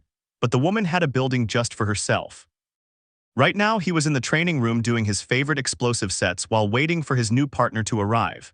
Mirko, 414243. Knock knock knock. Fear, looks like the brats arrived, come on in, the woman shouted as she climbed down from the bar. The first thing he saw was a bunch of green curls entering the gym room, the boy carrying a bunch of papers and his gym bag. Midoriya, gee, good morning Mirko-san. Mirko, yes, hello kid, anyway I'm glad you accepted the internship, now take off your clothes. Midoriya, excuse me. Mirko, yes, take off your clothes and put on something sporty, today we will continue with heroic training. Midoriya, ahaha, yes of course, just as I thought, I curse you Minta. The boy thought while scratching the back of his neck. Yesterday. The green-haired boy was approaching his dorm room in Class B, hoping to receive information about what he had just discovered from his red-haired friend or simply to sleep, whichever came first. But before he could touch the doorknob, a sound from the bushes stopped him. Curious, he approached to see what it was about, but then he was tackled. Midoriya, hhhhhhhhh. Minta, damn you midoriya. You'll spend your internship with a professional heroine, and not just anyone, but the representation of HORIKOSHIS personal tastes. Midoriya, what are you talking about? The boy asked as he was being strangled. After remembering that he was taller and more powerful than the gray-haired boy, he stood up while the little pervert seemed to have remembered the same thing and calmed down. Minta, I envy you man, you're lucky, he said enviously. Midoriya, well, I can consider myself lucky, I'm going to be doing my internship with a top 5 pro hero in all of Japan. Minta, I'm not talking about that, look beyond that, you know, the little boy said as he looked around and approached the other boy, do you have any idea what season it is? Midoriya, an internship.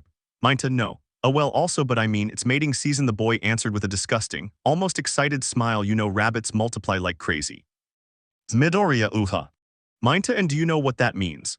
Midoriya, don't tell me you think that affects Miss Mirko too. I mean, just because someone has an animalic quirk doesn't mean they act like animals. I haven't seen Takayama-kun eat worms or Tsuyuchin catch and eat flies. Minta, come on, don't tell me you're not excited about the idea. Midoriya, no, but thanks to that I'm scared now. Minta, come on man, don't be a coward. Midoriya, am not, the boy said, desperately trying to tune out his friend's perverted ideas, when a topic popped into his head. Hey, what have they done to Class B? Quickly, the boy's perverted smile shattered into 1,000 pieces upon hearing his friend's question. Minta, how told you that? Midoriya, I heard it somewhere. But the boy said nothing when the building door opened, catching the attention of the green-haired boy and leaving the gray-haired boy with the opportunity to escape without having to answer. Kendo, Izuku-kun, you're here. For a moment I thought you'd be late again, the orange-haired girl said with a slight blush and a smile. Midoriya, no, I was just thinking. The boy wanted to know why he was coveted by classes A and B. He wanted to end this small conflict between classes before it escalated, because he was aware of who might sponsor this little class war. But I didn't want to ask directly between classes or I'd only feel the flames of war more intensely.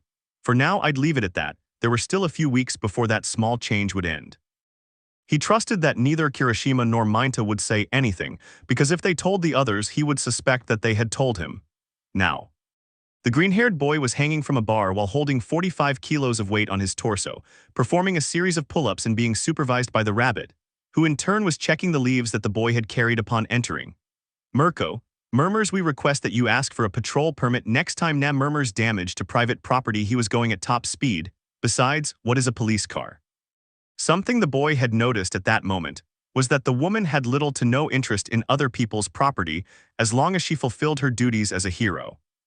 Whether it was a district protected by another hero, police property, or subject to any order or restriction, the woman had some complaints from the heroes themselves. Mirko, almost all of this is trash, kid. We don't have much work to do, the woman concluded, throwing the pile of leaves aside. Midoriya groaned, that's good, isn't it? Mirko, yes, if you want to see it that way, the woman said with annoyance as she hung next to the boy to keep up with him. Midoriya groaned, can I ask you a question? Groan. Mirko, yes, they're natural. Midoriya, no, that's not it. The boy shouted as he succumbed to the shocking misunderstanding. Mirko, hey, watch out for the floor. The woman got out and helped the boy to his feet, waiting for his question this time. Midoriya, I wanted to ask, where is everyone, or why isn't there more staff? The woman raised her eyebrows at the question. It seemed that the fact was not as easy to hide as she thought. Mirko, well, actually, very few people work here. Midoriya, really? Mirko sigh, yes, you and I are the only heroes in this entire building. There are only 2 analysts and someone answering the phones here. It's 10 floors for only 5 people. Midoriya, why? Mirko, because as you've seen, let's just say how do I put it, the district rules and I don't get along very well. If I see a crime, I jump in and run straight to stop it.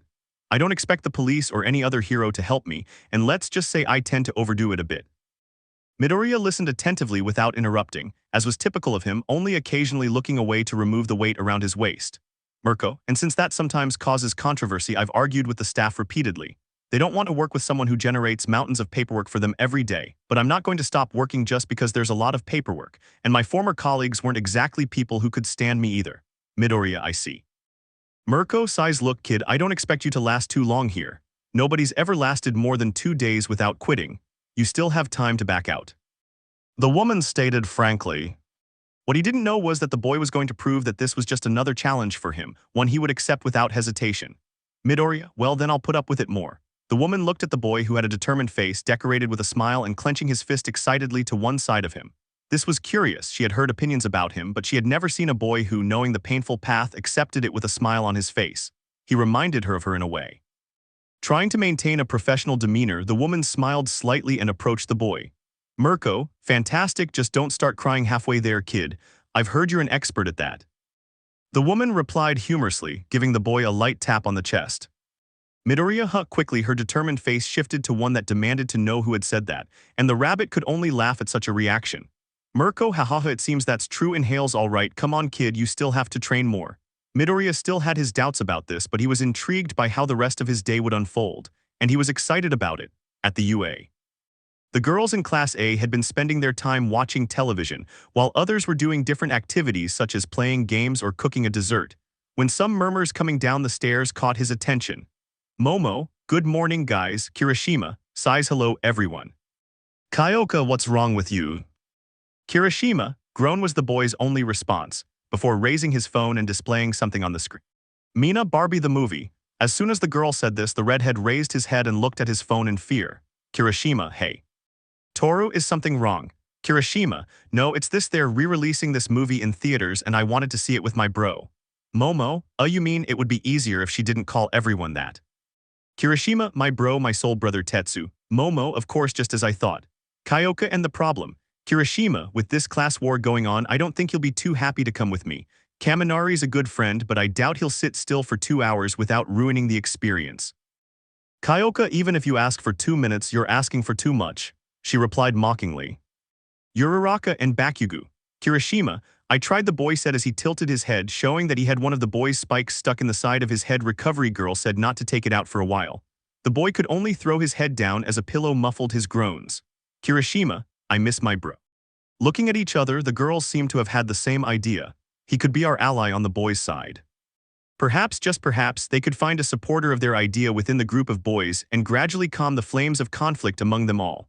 Momo, Kirishima-kun, what do you think about all this fighting between classes?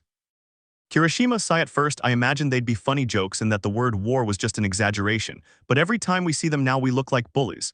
They could only connect this to the ash-haired man. It seemed to them the most logical and easiest connection. Uraraka, how about you do something for us? Kirishima, Mina, we think we have an idea to end this arduous war, my friend. Kirishima, did you find a way to bring Madabro back? Kyoka, something like that, but we need you to do what we say without questioning, without denying, and without anyone suspecting. Kirishima, Roman 2 don't feel safe under those conditions. Mina, don't you want to go back to the gym and have Tetsu be your gym bro? As if a light bulb had gone off in his head, the boy jumped up excitedly. Kirishima, girls, you give the orders and I'll do them. Toru, yes. Tsuyu, we knew you'd accept. Kiro. Uraraka/Kyoka/Momo, we want you to convince everyone to stop fighting. Kirishima, how am I sorry, in building B. Tetsu, please be more specific. Kendo, we want you to try and convince the boys to stop bothering Class A. Tetsu. I feel like they're planning something bigger, but I don't know what. Setsuna, do you want to go to the movies with your testosterone-fueled brother or not? Tetsu, but with that argument I can't object, it's a deal. Ibara, just try not to be so obvious. Tetsu, I am the master of discretion, he said proudly while pointing at himself. Komori, and what about the time I was going to give Ibara a decorated flower pot, and you ran off to show it off?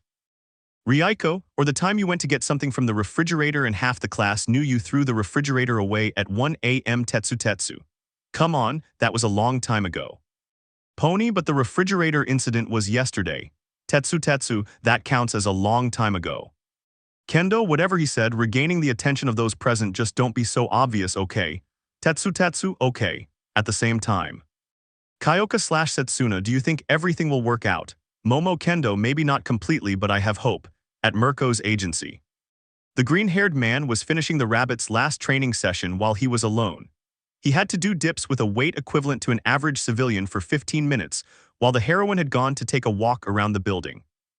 Midoriya, I definitely have to thank Todoroki-kun for the playlist, the boy thought while wearing a pair of headphones. Finally, after his last repetition, the boy was hot and faced with the dilemma of training, the annoying sweat on his clothes. Midoriya, I should have brought another change. He thought this as he took off his shirt for a few moments. Midoriya didn't notice, but someone was approaching him from behind, unable to hear the footsteps because of the loud music. Midoriya, I hope it doesn't take long to dry. Then he felt one of the pieces of his headphones stop playing music, only to hear a reprimand. Mirko, hey kid, it's understandable that you want to show off, but there are places for that and that's not here. The boy reacted instinctively and with a small jump grabbed his shirt and hid his torso from the woman. Midoriya, I'm sorry, I just. Mirko had only seen his back in that short time, but when she turned to look at him she could see that he had scars, even she had never had any. Part of the lack of fabric in his suit was to tell the villains that he could fight them and come out without a scratch, but that kid, damn, the scars reached all the way to his fingers and boy, did I have to admit he looked hexy. Mirko shook his head at that last intrusive thought, only to continue. Mirko, yeah, I'm not a teacher to reprimand you, it's just a clarification, don't make a habit of it. Midoriya, it'll put this back on right away, the boy said, about to put his shirt back on and cover himself. Mirko, no, he ordered, stopping the green-haired boy's hand like everything, he needs a lesson. Midoriya, but you said. Mirko, I said I wouldn't scold you, but everyone learns not to touch the stove when they've done it, and you, broccoli boy, are going to learn not to do those things here. So quickly, the woman snatched the shirt from the boy's hands. You'll spend the rest of the day like this. Midoriya, okay, to a certain extent I deserve it. The woman then returned to him and they continued on their way. Mirko, now let's fight. He ordered, cracking his knuckles. Midoriya, is there a specific area or? The boy couldn't say anything when a kick from the heroine almost took him by surprise, making him stagger for a few seconds. Mirko, in a fight there is no fighting area, only fighting and winning. Midoriya then got back up, preparing for another attack. Fortunately, it was successfully blocked. Kick after kick, the boy felt a burning sensation in his forearms as he covered himself, and he staggered when the heroine hit his legs on some occasions. Indeed, he lived up to his talent in terms of the speed he possessed. Midoriya, I have to do something, I feel like my arms are going to explode if I keep blocking his attacks, there must be a pattern. And although difficult, the boy managed to deduce something. She was propelling herself using some steps and ledges, running at a fairly inclined angle to exert more force on her start and generate power in her kick. Midoriya, I just have to wait until now. And with a timely dodge, the boy managed to escape his area. The white-haired girl was surprised to have missed. She was just about to turn her head when she was grabbed from behind, her arms trapped and immobilized for a few seconds. Midoriya, I have it. He was practically hugging the heroine from behind, and with the height difference, he was carrying her. Mirko, Tusk, I guess you're not a punching bag after all, huh, kid? She said mockingly. But pushing herself backward, the girl's inertia pulled her body forward, causing the boy to lean and leave the woman closer to the ground, and at one point the woman flexed her legs and jumped, which made the boy let go of her and she was freed. The green-haired man hit his back on the ground, and after enduring the pain of the blow, he opened his eyes, finding the woman who had a victorious smile. Mirko, I win. Midoriya, yes, grown, I already noticed. Mirko, as punishment now you'll go get lunch. After composing himself somewhat, the boy left the building, playing his part as the loser, and went to get food for both of them. Meanwhile, the woman reaped the rewards of her practice. Mirko, he's definitely strong, she thought as memories of how the boy had her by the waist, and restrained her arms filled her head. Arg. Damn it, why did it have to be this damn season right now? At the same time, a heat overwhelmed the woman's body, accompanied by a tingling sensation she had never felt before. This sensation grew stronger as she thought about the boy and his physique. Rabbit problems. The green-haired boy was walking down the street, attracting the attention of several passers-by who crossed his path. The reason? Well, the boy had been deprived of his shirt and forced to bring his own food and that of the heroine who had accepted him into her internship, forcing him to walk down the street with his upper torso bare. A rather embarrassing experience, though also somewhat rewarding as it garnered the admiration of those who saw it. Of course, he felt a great deal of embarrassment when girls stared at him, causing him to quicken his pace just to catch a few giggles. As soon as he arrived at the store, he bought what he needed, and by buy he meant that the girl at the counter didn't accept his money, insisting that she was treating him. At Mirko's agency. The rabbit was once again performing various exercises, trying to quell the heat emanating from within her. Hanging abs, running with ankle weights, even jump up to touch the ceiling of his living room. But even with all that, the heroine still felt that warmth inside her. Mirko inhales and exhales. Calm down, Rumi. He's just a kid. You're going through that phase. You can handle it, okay? The woman repeated to herself over and over.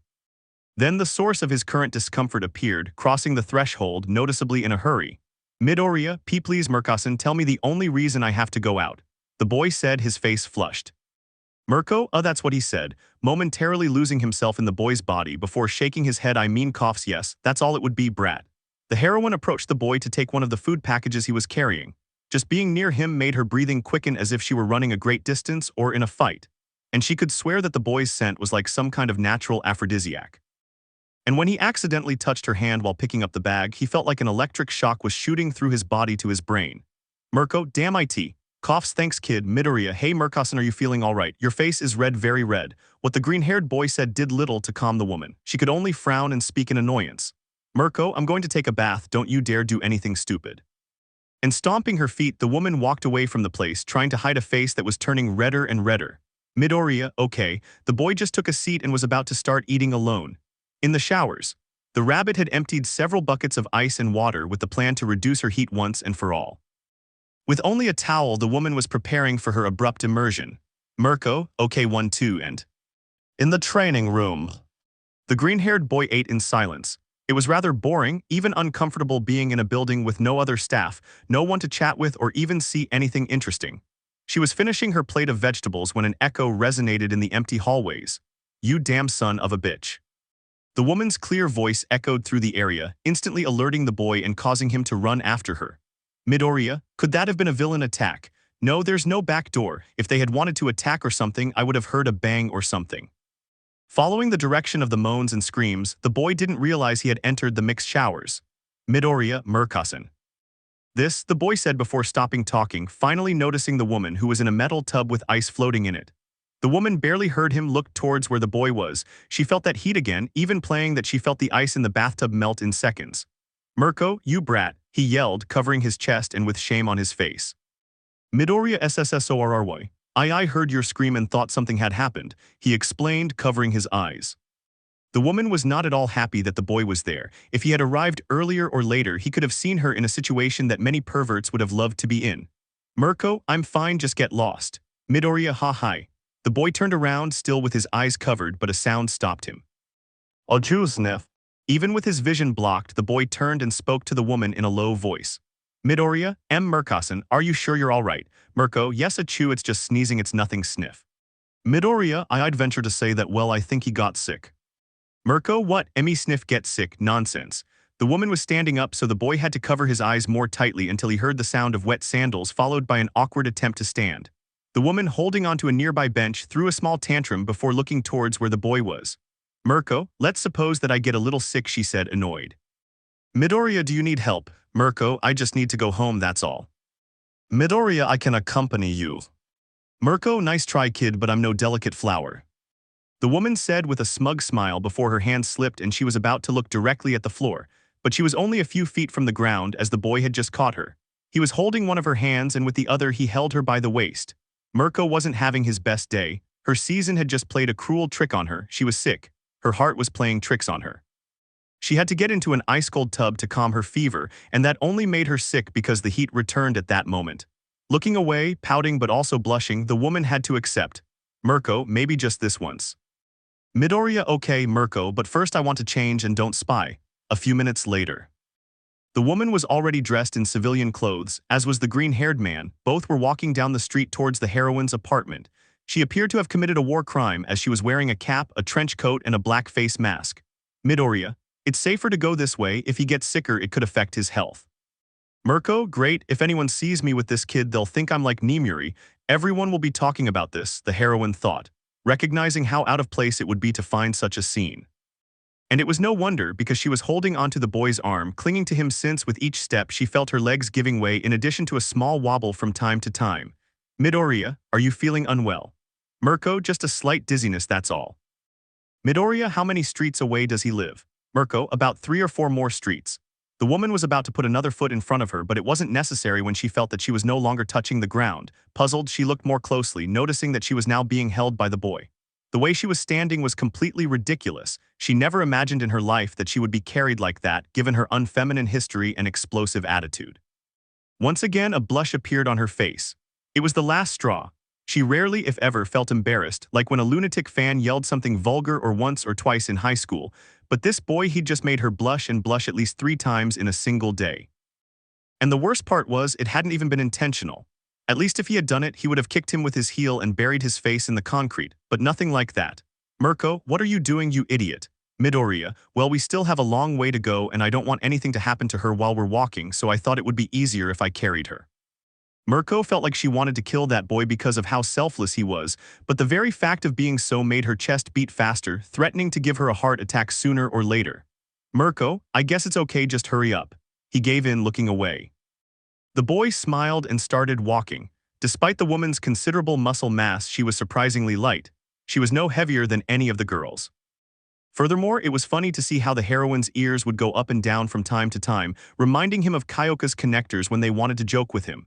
Mirko, Tusk brat, I apologize. I'm sure you didn't expect your first day of these internships to be like this. Midoriya, well, I certainly didn't expect it to be like this. But Mirko then looked at the green-haired boy who seemed to be smiling. Midoriya, I don't regret doing my internship with you, he replied cheerfully. Mirko opened his eyes slightly. He really didn't know if the boy was ridiculously noble and kind or perhaps stupid, but he preferred to believe the former. Mirko, you're a weirdo, you know. Midoriya, huh. Mirko, don't worry, sniff, it's a compliment. And now the boy didn't know whether to feel flattered or offended. Perhaps surprised, since he had just received a compliment from a professional, and not just any professional, but from the number 5 ranked heroine in Japan. Mirko, it's here. I gave the boy a warning so he would put her down and let me open the door. Inside, the boy accompanied the woman, trying not to stray too far from her and go snooping around. But he didn't get too close either, so as not to appear perverted. The woman went into her room, leaving the boy simply sitting in the living room. He could only take small glances around the room, noticing that the woman had very few things. Midoriya, it seems he's not such a materialistic person after all. Well, despite receiving a salary like a professional heroine, the apartment wasn't very decorated, with only a few objects decorating the place. Lost in thought for a moment, the memory of what Kirishima said yesterday echoed in his mind. Finally understanding why they had acted strangely and why the buildings had turned out that way that time. Without Nezu at UA, no one would stop their little fight. They might even hurt each other. If the fight was for him, then he would remain in both classes and at the same time in neither. Midoriya. If the problem was that I had to choose one class over another, then maybe I can make both classes into one, like in class.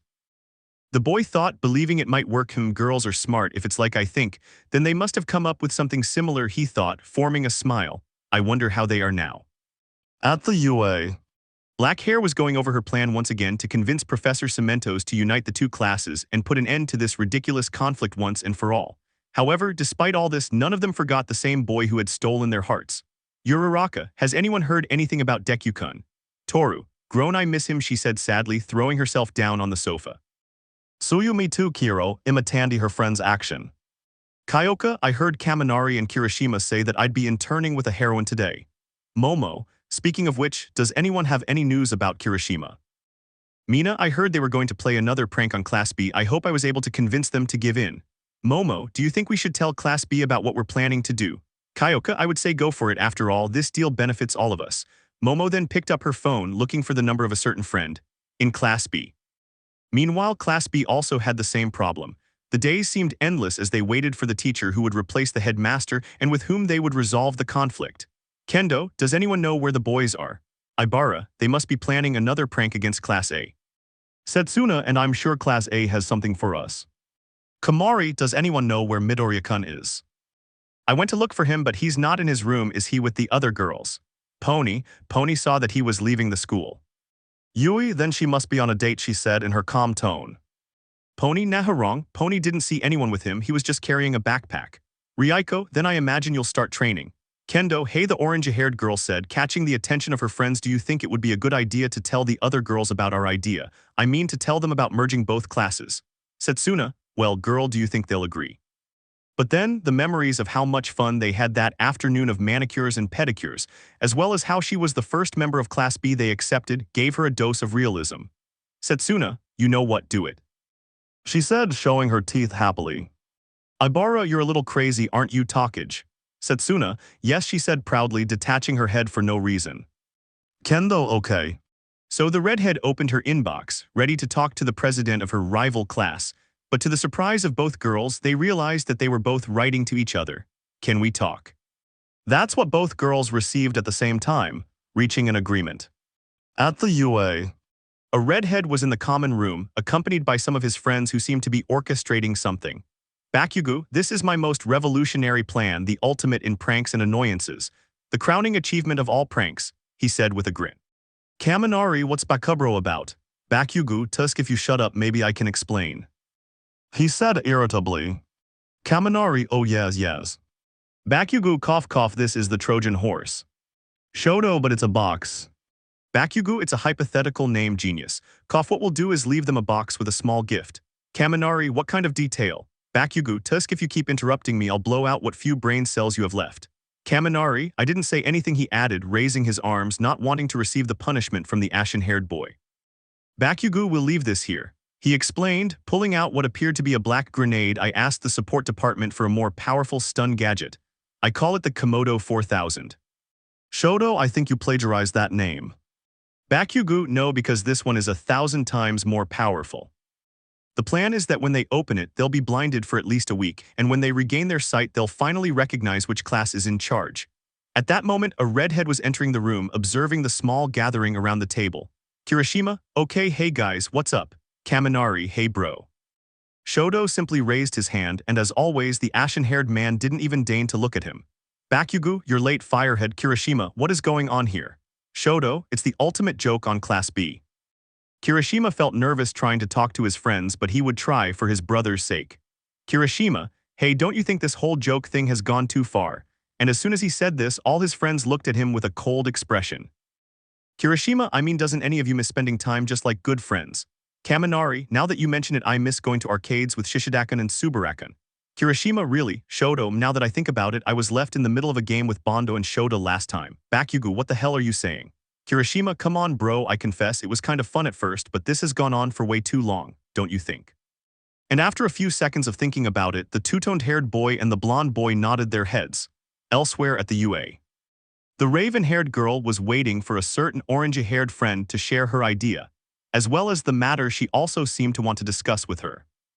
She was sitting on a bench on campus, waiting for her friend to arrive, constantly checking her phone and going over what she had to say so as not to create any kind of misunderstanding. Soon I heard a series of footsteps that were getting closer and closer, until when I looked up I found the one I had been waiting for in the last moments. "Momo, hello Itsukasan," the rich girl greeted cheerfully. "Kendo, hello Mamasan," he replied with the same cheerfulness while bowing slightly. "Momo, I'm glad you came." "Kendo, I agree, it's much calmer to leave the dorms lately with everything that's happened." "Momo, that's exactly what I wanted to talk to you about." "Kendo, me too, but you go first please."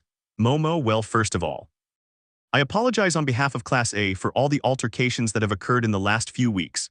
"Kendo, in the same way I apologize on behalf of my class for what has been done to yours." "Momo, well, now that we're both in agreement, it's time to tell you the reason why I asked you to meet." The redhead took a seat next to her, and after clearing her throat, the raven-haired woman continued. "Momo, coughs, we think we know how to end this class war." Kendo, after hearing this, smiled with joy. It seemed she wasn't the only one with that idea. "Kendo, let me guess, it's something that will anger a certain explosive boy and drive Monoma crazy." Momo appreciated Kendo's smiling gaze attentively. She didn't feel that much explanation was needed, since she had worked with Kendo before and was not for nothing the proclaimed mom of Class B. "Momo, it seems geniuses think alike," she said playfully. "Kendo, so he said before clapping, do you have any idea how to calm the other boys down before they attack each other again?" "Momo, I already have someone working on that." "Kendo, so I think I have your brother doing the exact same thing," she said mockingly. "Momo, but even so, we need to plan something in case some people protest this idea." Kendo, yes, it wouldn't be beneficial to our plan if some of them continued fighting. Besides, we would have to get them used to the idea of getting along. And building bees. A blonde man was preparing a beautifully decorated box which some of his other classmates had noticed. "One Nuki, Monoma, what do you have there?" Monoma, let's just say it's a gift for Class A. That was all the boy deigned to say, making no attempt to hide a smile. Bondo, is this another one of those jokes? Monoma, so what if it were? Honuki, brother, stop that already. The blonde man opened his eyes slightly. He'd hoped one of the girls would do that. Honestly, they were women he'd hoped for. But what about the boys? Monoma, why, narrowing his eyes. Tetsu, hey, I know Vlad-sensei told us what to do, but don't you think this has gone too far? Tsubara, that's right, I'm already tired of running away from Class A every time they see us at recess. Monoma, all the more reason then to demonstrate that Class B is better than the pathetic Class A, he said, as his only argument for debate. Tetsu, brother, I wanted to go out with my bro like before and you scold me every time I try. Some were starting to protest against the blonde man in an attempt to reason with him. But far from listening, he ignored them, in Mirko's apartment. The green-haired boy was still at the house of the number 6 heroine on the top list. And I had to be honest, I didn't know if it would be racist to have believed that the woman would have a refrigerator full of carrots. Well, right now, he was preparing soup for the heroine, who was now lying on the living room sofa, watching television.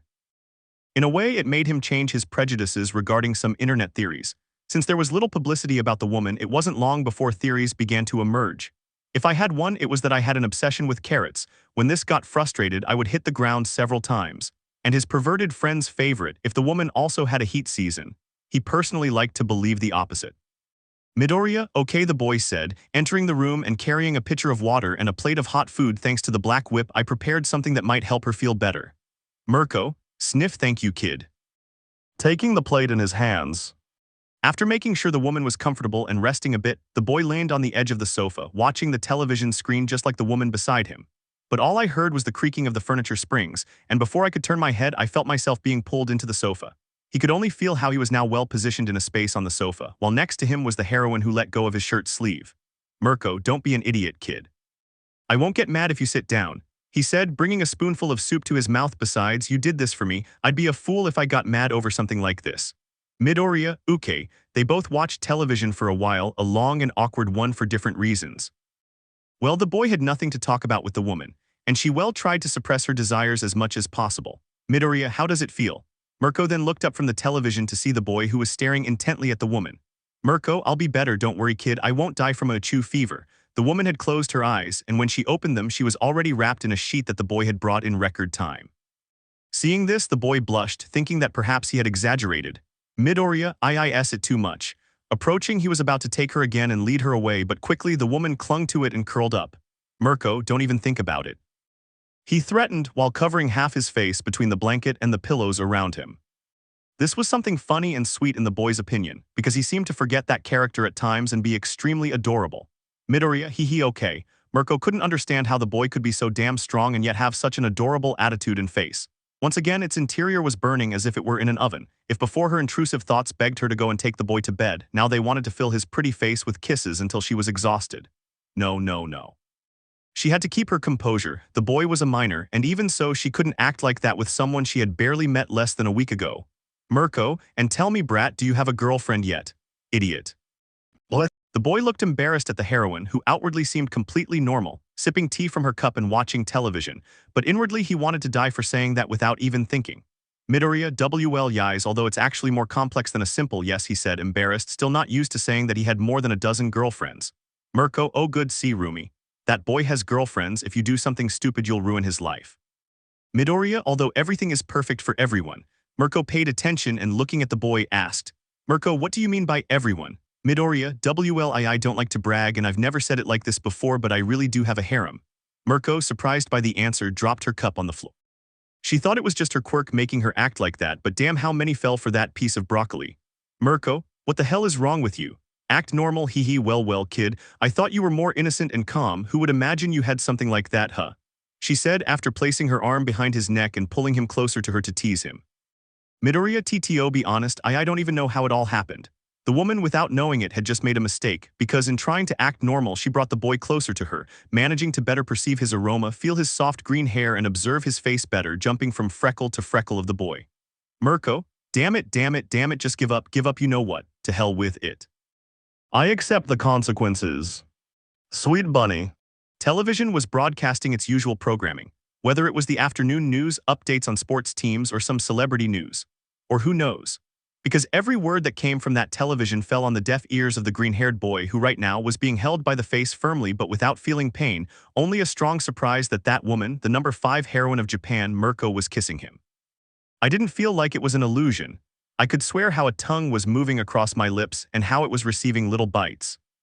The frightened boy, believing it might be a feverish illusion caused by the woman's fever, tried to separate himself from her, placing his hands on the woman's arms, but upon feeling this action, the rabbit moved away from the boy, frowning. Mirko, don't even think about trying to run away, brat. You spent all day being a complete, cute, gentle idiot, and now I have to take it out on you somehow. Midoriya could now confirm that at least the woman wasn't hallucinating. Wait a minute. Midoriya, Miss Mirko, the boy began to speak, but was unable to finish as he was silenced with a kiss, this time, more tender and less frantic than the original. Mirko, just call me Rumi and please don't resist. The boy saw that the woman had a blush on her cheeks, but he felt that it was not a product of her illness but of something else. I watched as the woman gradually moved closer and closer to him without losing sight of her lips, which trembled with the surprise that still existed in him. Then the inevitable happened. The woman began kissing the boy again, but unlike the first time, her kisses were deeper, less intense, invading the boy's mouth or holding his face as she had done desperately before. As their lips met, she felt a kind of relief. As if all the heat accumulated throughout the day, the tingling sensations she felt gradually subsided, while a desire to remain in contact with the boy grew, to kiss his face until sleep overtook her or until death itself took her.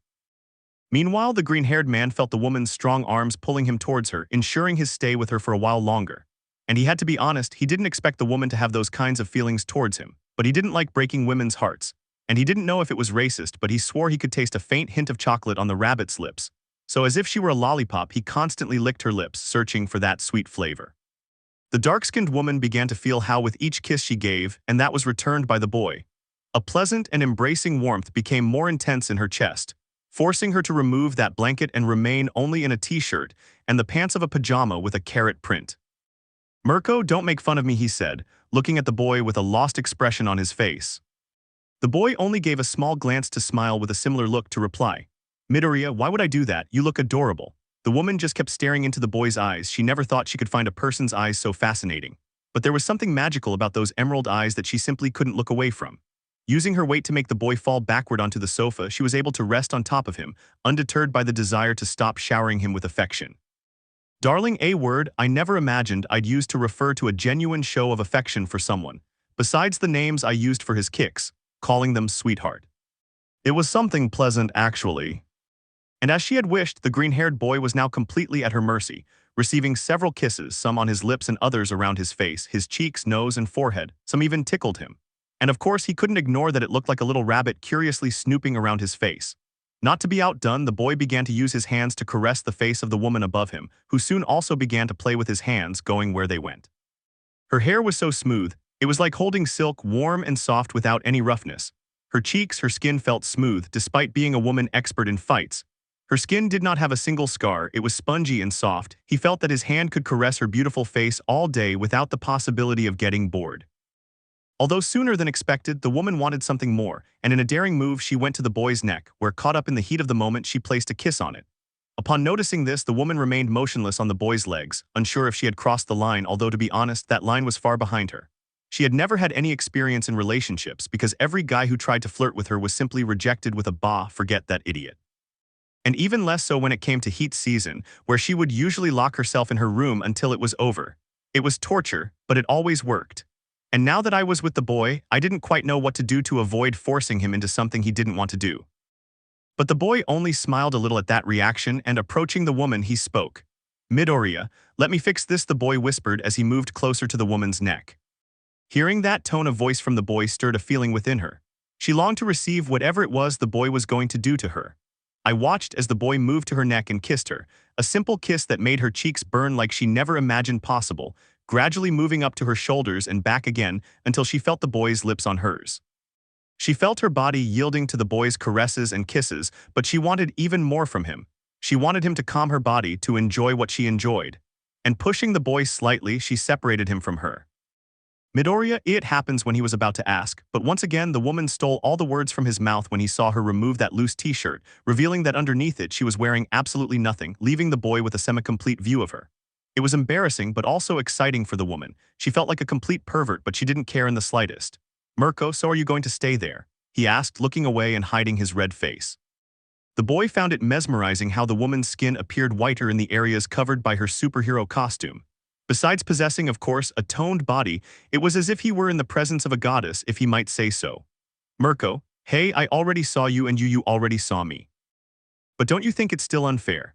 The boy understood this, for he had remained fully clothed during this time while the woman had already made her move. He apologized as best he could, and taking his shirt off, he revealed once again his well-defined upper torso. The rabbit felt even her little tail twitching on its own, a response to the excitement she felt at seeing the boy's physique again.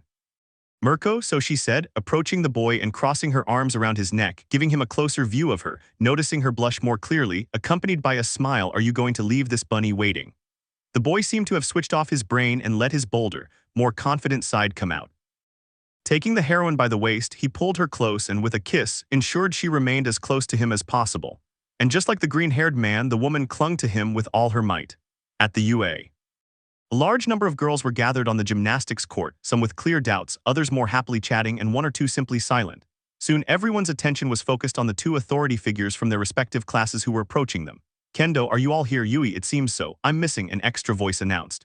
As they turned their gaze, they saw a pink-haired girl accompanied by the blue-haired third-year girl. Both had friendly smiles. May, don't tell me you forgot about us. Neji, we just stopped by for some snacks. Uraraka, girls, we appreciate the gesture, but this is a meeting to resolve the class issue. I don't think snacks. But the brunette was silenced when a bag of machis hit her face. Neji, sorry Achikachin, those machis are for you. I saw you eating them during your internship with Ryukyo and thought you might like them. May, but if you don't want them you can give them to me, she said, while taking various snacks out of her backpack in the style of the Infinite Space cartoons. Uraraka, that won't be necessary, thank you very much, she said, while devouring one of the sandwiches. Momo, well, as we all know, this meeting is to resolve a conflict. Neji, I thought it was to combine their classes into one so no one would fight over Izuku-kun. She said innocently, looking at the other girls, wondering what other kind of conflict might have arisen. Kendo Enano Neji-san, that conflict is the same one, the class fight. Neji, oh. Ryuko, is she really a member of the big three? Ibara, can you continue with the meeting please? Kendo, oh yes, coughs, as you know, we managed to get 2 of the boys to infiltrate the male groups. Momo, this is to reduce the paranoia of rival classes sabotaging each other to the point where you finally stop, and to be able to ask Professor Cementos to unite our classes. Mina, and that's why you're the brilliant minds. The pink-haired girl said with a smile meant to show optimism. Tsuyu, I don't want to sound pessimistic, but what happens if Kirishima and Tetsu don't succeed in their mission? More than one agreed with the young amphibian, wondering if the boys couldn't convince their other companions. Momo, they will accept because. The black-haired one said as she pulled a notebook from behind her back that they knew perfectly well. Kyoka, Fields, isn't that one of Izuku's notebooks? Toru, did you take one of her notebooks? Momo, no, he and I made a schedule of the class members' activities and several of our classmates spend their afternoons with other classes. If they agree to continue this ridiculous war, they'll have to completely forget about their outings to the movies, theme parks, conventions, and other activities that everyone loves. They all looked on in surprise. They had truly taken their time if they had analyzed and detailed the activities and daily life of each of the boys. Kendo, I really need to take a look at that list. Komori, so what do we have to do near the end? The green-haired boy lay back on the sofa after a long cardio session. The heroine was resting against his chest, smiling contentedly. Mirko, the entire FBI can come after me because I don't regret a single thing. He said to himself, only to start kissing the boy's neck once more. The boy just laughed at the woman's unusual but funny behavior as she lay back down on the boy's chest. Mirko, from today on, I want to see you more often, Brad. He said, not caring that the boy could now see the blush on his cheeks. The green-haired man smiled at the woman's request, and using one of his hands he began to caress the heroine's face, who did nothing to push him away but quite the opposite. Moving slowly until she was once again in front of the boy's face, the woman began to give him as many kisses as she could. Midoriya, so does that mean we're something? He said with some doubt. Mirko stopped and sitting up over the boy seemed to be thinking about something. Mirko, well, you made love to me like a god without fainting, he said, remembering a few minutes ago, but still, I think we should keep it a secret until after you graduate. Midoriya Oki. But a mischievous look appeared on the woman's face as she began to return to her original task. Mirko, but that doesn't mean I can't enjoy you when we're alone, he whispered in the boy's ear, then gave him a small bite. Elsewhere, the girls were in their buildings, counting down the hours and minutes until the hero with the gift of cement returned to UA and could carry out his ideas to end that conflict. Setsuna, Sigh, this feels like forever, she said, leaning back on the sofa. Ryuko, you can say that again. Ibara, does anyone know where Midoriya went? Komori, and why is that? She asked, smiling. Ibara, no, it's nothing, I just haven't seen him all day. She explained, hiding a slight blush. Ryuko, she went on an internship with Mirko and said she wanted to know if I performed well as a potential partner. Yui, I hope you're doing well. Komori, and where's Kendo-san? I haven't seen her in a while. Ibara, I think she stayed with Yaoyorozu discussing some things after our meeting ended. In the library. Both class presidents were finishing up the last class paperwork because despite receiving the news from their senseis that they would not be sanctioned, they were still presidents and their image was an example for the class. Kendo, and the last one, he said, placing a sheet of paper on top of a pile of them. Momo, sigh, is it just me, or is it that every day there are no more lives? Kendo, it seems so. Sometimes I regret being such a good student, she said, the last part being a joke. They both laughed a little when Momo seemed to notice a worried look on the girl's face. Momo, is something wrong? Kendo-san, Kendo, no, it's just, can I ask you something? She said nervously. The black-haired girl nodded. Kendo, well, I wanted to ask you what's it like to have a boyfriend? She asked, placing a hand on her cheek, trying to calm her embarrassment at the question she was asking. Momo opened her eyes slightly. Momo, could it be? Why the question? Kendo, well, it's just pure curiosity, nothing more. He said, waving one of his hands in the air, pretending there was no real reason behind his questions. Momo, Kendo-san, she said in a serious voice. The woman in question just swallowed, believing that she had asked something she hadn't. Momo, I haven't known you for very long, but I know you don't ask questions without a reason. If you have something you want to say, taking one of her hands, please tell me. The redhead had gone over and over what she wanted to ask her friend, but even so, it was complicated. Kendo, come on, Itsuka, say it. I think Izuku is cute, she whispered, and even after saying it, she felt somewhat embarrassed. Momo didn't need anything more to smile. She didn't know what talent her beloved with green curls had or if he possessed an attraction quirk, but she suspected that he had no limits. Momo, I see, she said happily. Kendo looked at the girl. Momo, do you want to join the club? Kendo didn't know what to say. On the one hand, he liked the invitation. On the other, his mouth was unable to utter even 2 words. I lower my head only to shake it up and down. Momo, then I'll help you, she said in a kind voice. Kendo, really? Momo simply nodded. Kendo, yo gracias Yaoyorozu. Momo, what are friends for? Later that day. Izuku was picking up some things in the heroine's house. Cushions, blankets, clothes. Everything they had both scattered around during their unique training. Midoriya, this is the last one, he said to himself, picking up his shirt from the floor. He was surprised when arms wrapped around his chest and a light weight was placed on his back. Mirko, you're ridiculously soft, he said aloud, a smile playing on his lips. Do you really have to leave? I wouldn't mind if you stayed. The boy just gave a sad look for having to deny such a request, but touching the woman's hands he replied. Midoriya, I really have to go. The teacher will ask me for an explanation if I'm absent, and honestly I don't know what to tell him. Mirko, sigh, fine, he said reluctantly, letting go. The boy was about to place his hand on the doorknob when a sudden tug on his arm made him step back, only to receive another kiss on the cheek. Mirko, don't do anything stupid that I wouldn't do, he added, looking away, hiding a slight blush at such a corny comment as the one he had just made. So the boy smiled, cupping the woman's face and returning the kiss with one on her cheek this time. Even so, the woman felt her cottontail twitch slightly, embarrassing her even more. The boy chuckled a little before saying goodbye and preparing to return to UA. He had definitely enjoyed his first day of his internship. In the IU. Upon finally returning, the green-haired boy was greeted by Komori and Setsuna, who had attempted to prepare a small dinner for the broccoli, which, to be honest, had been a good first attempt at cooking by Setsuna instead of her typical instant soups. But after Midoriya's help and Yui's quiet but welcome assistance, the 4 of them happily ate together. Meanwhile, Kendo tried to sleep, but with a sea of doubts about what might happen tomorrow regarding the help Momo would provide him with the green-haired boy. If everything went well, would that mean she would have a boyfriend? And if things went well that way, she would also be resolving the conflict in her classes.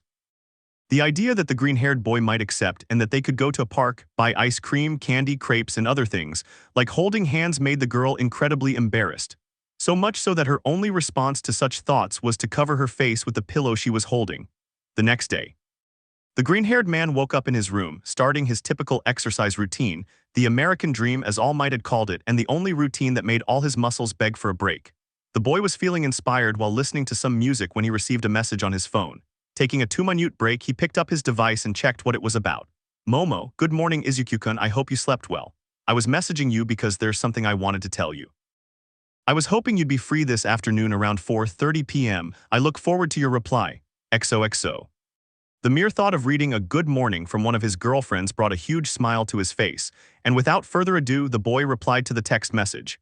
And after that, he continued with his routine. Midoriya, I wonder what he wants to tell me. Maybe he's finally completed his collection of 27th century silver spoons. In Building A. The raven-haired girl read the green-haired boy's message over and over again, hugging her phone as she swayed from side to side. Izuku, hey Momo, how are you this morning? Of course, I'll be free this afternoon. Do you want me to pick you up at the dorms or would you like to meet somewhere? To be honest, I'm eager to see you. I'll be waiting for your reply. Until then, see you later, kisses.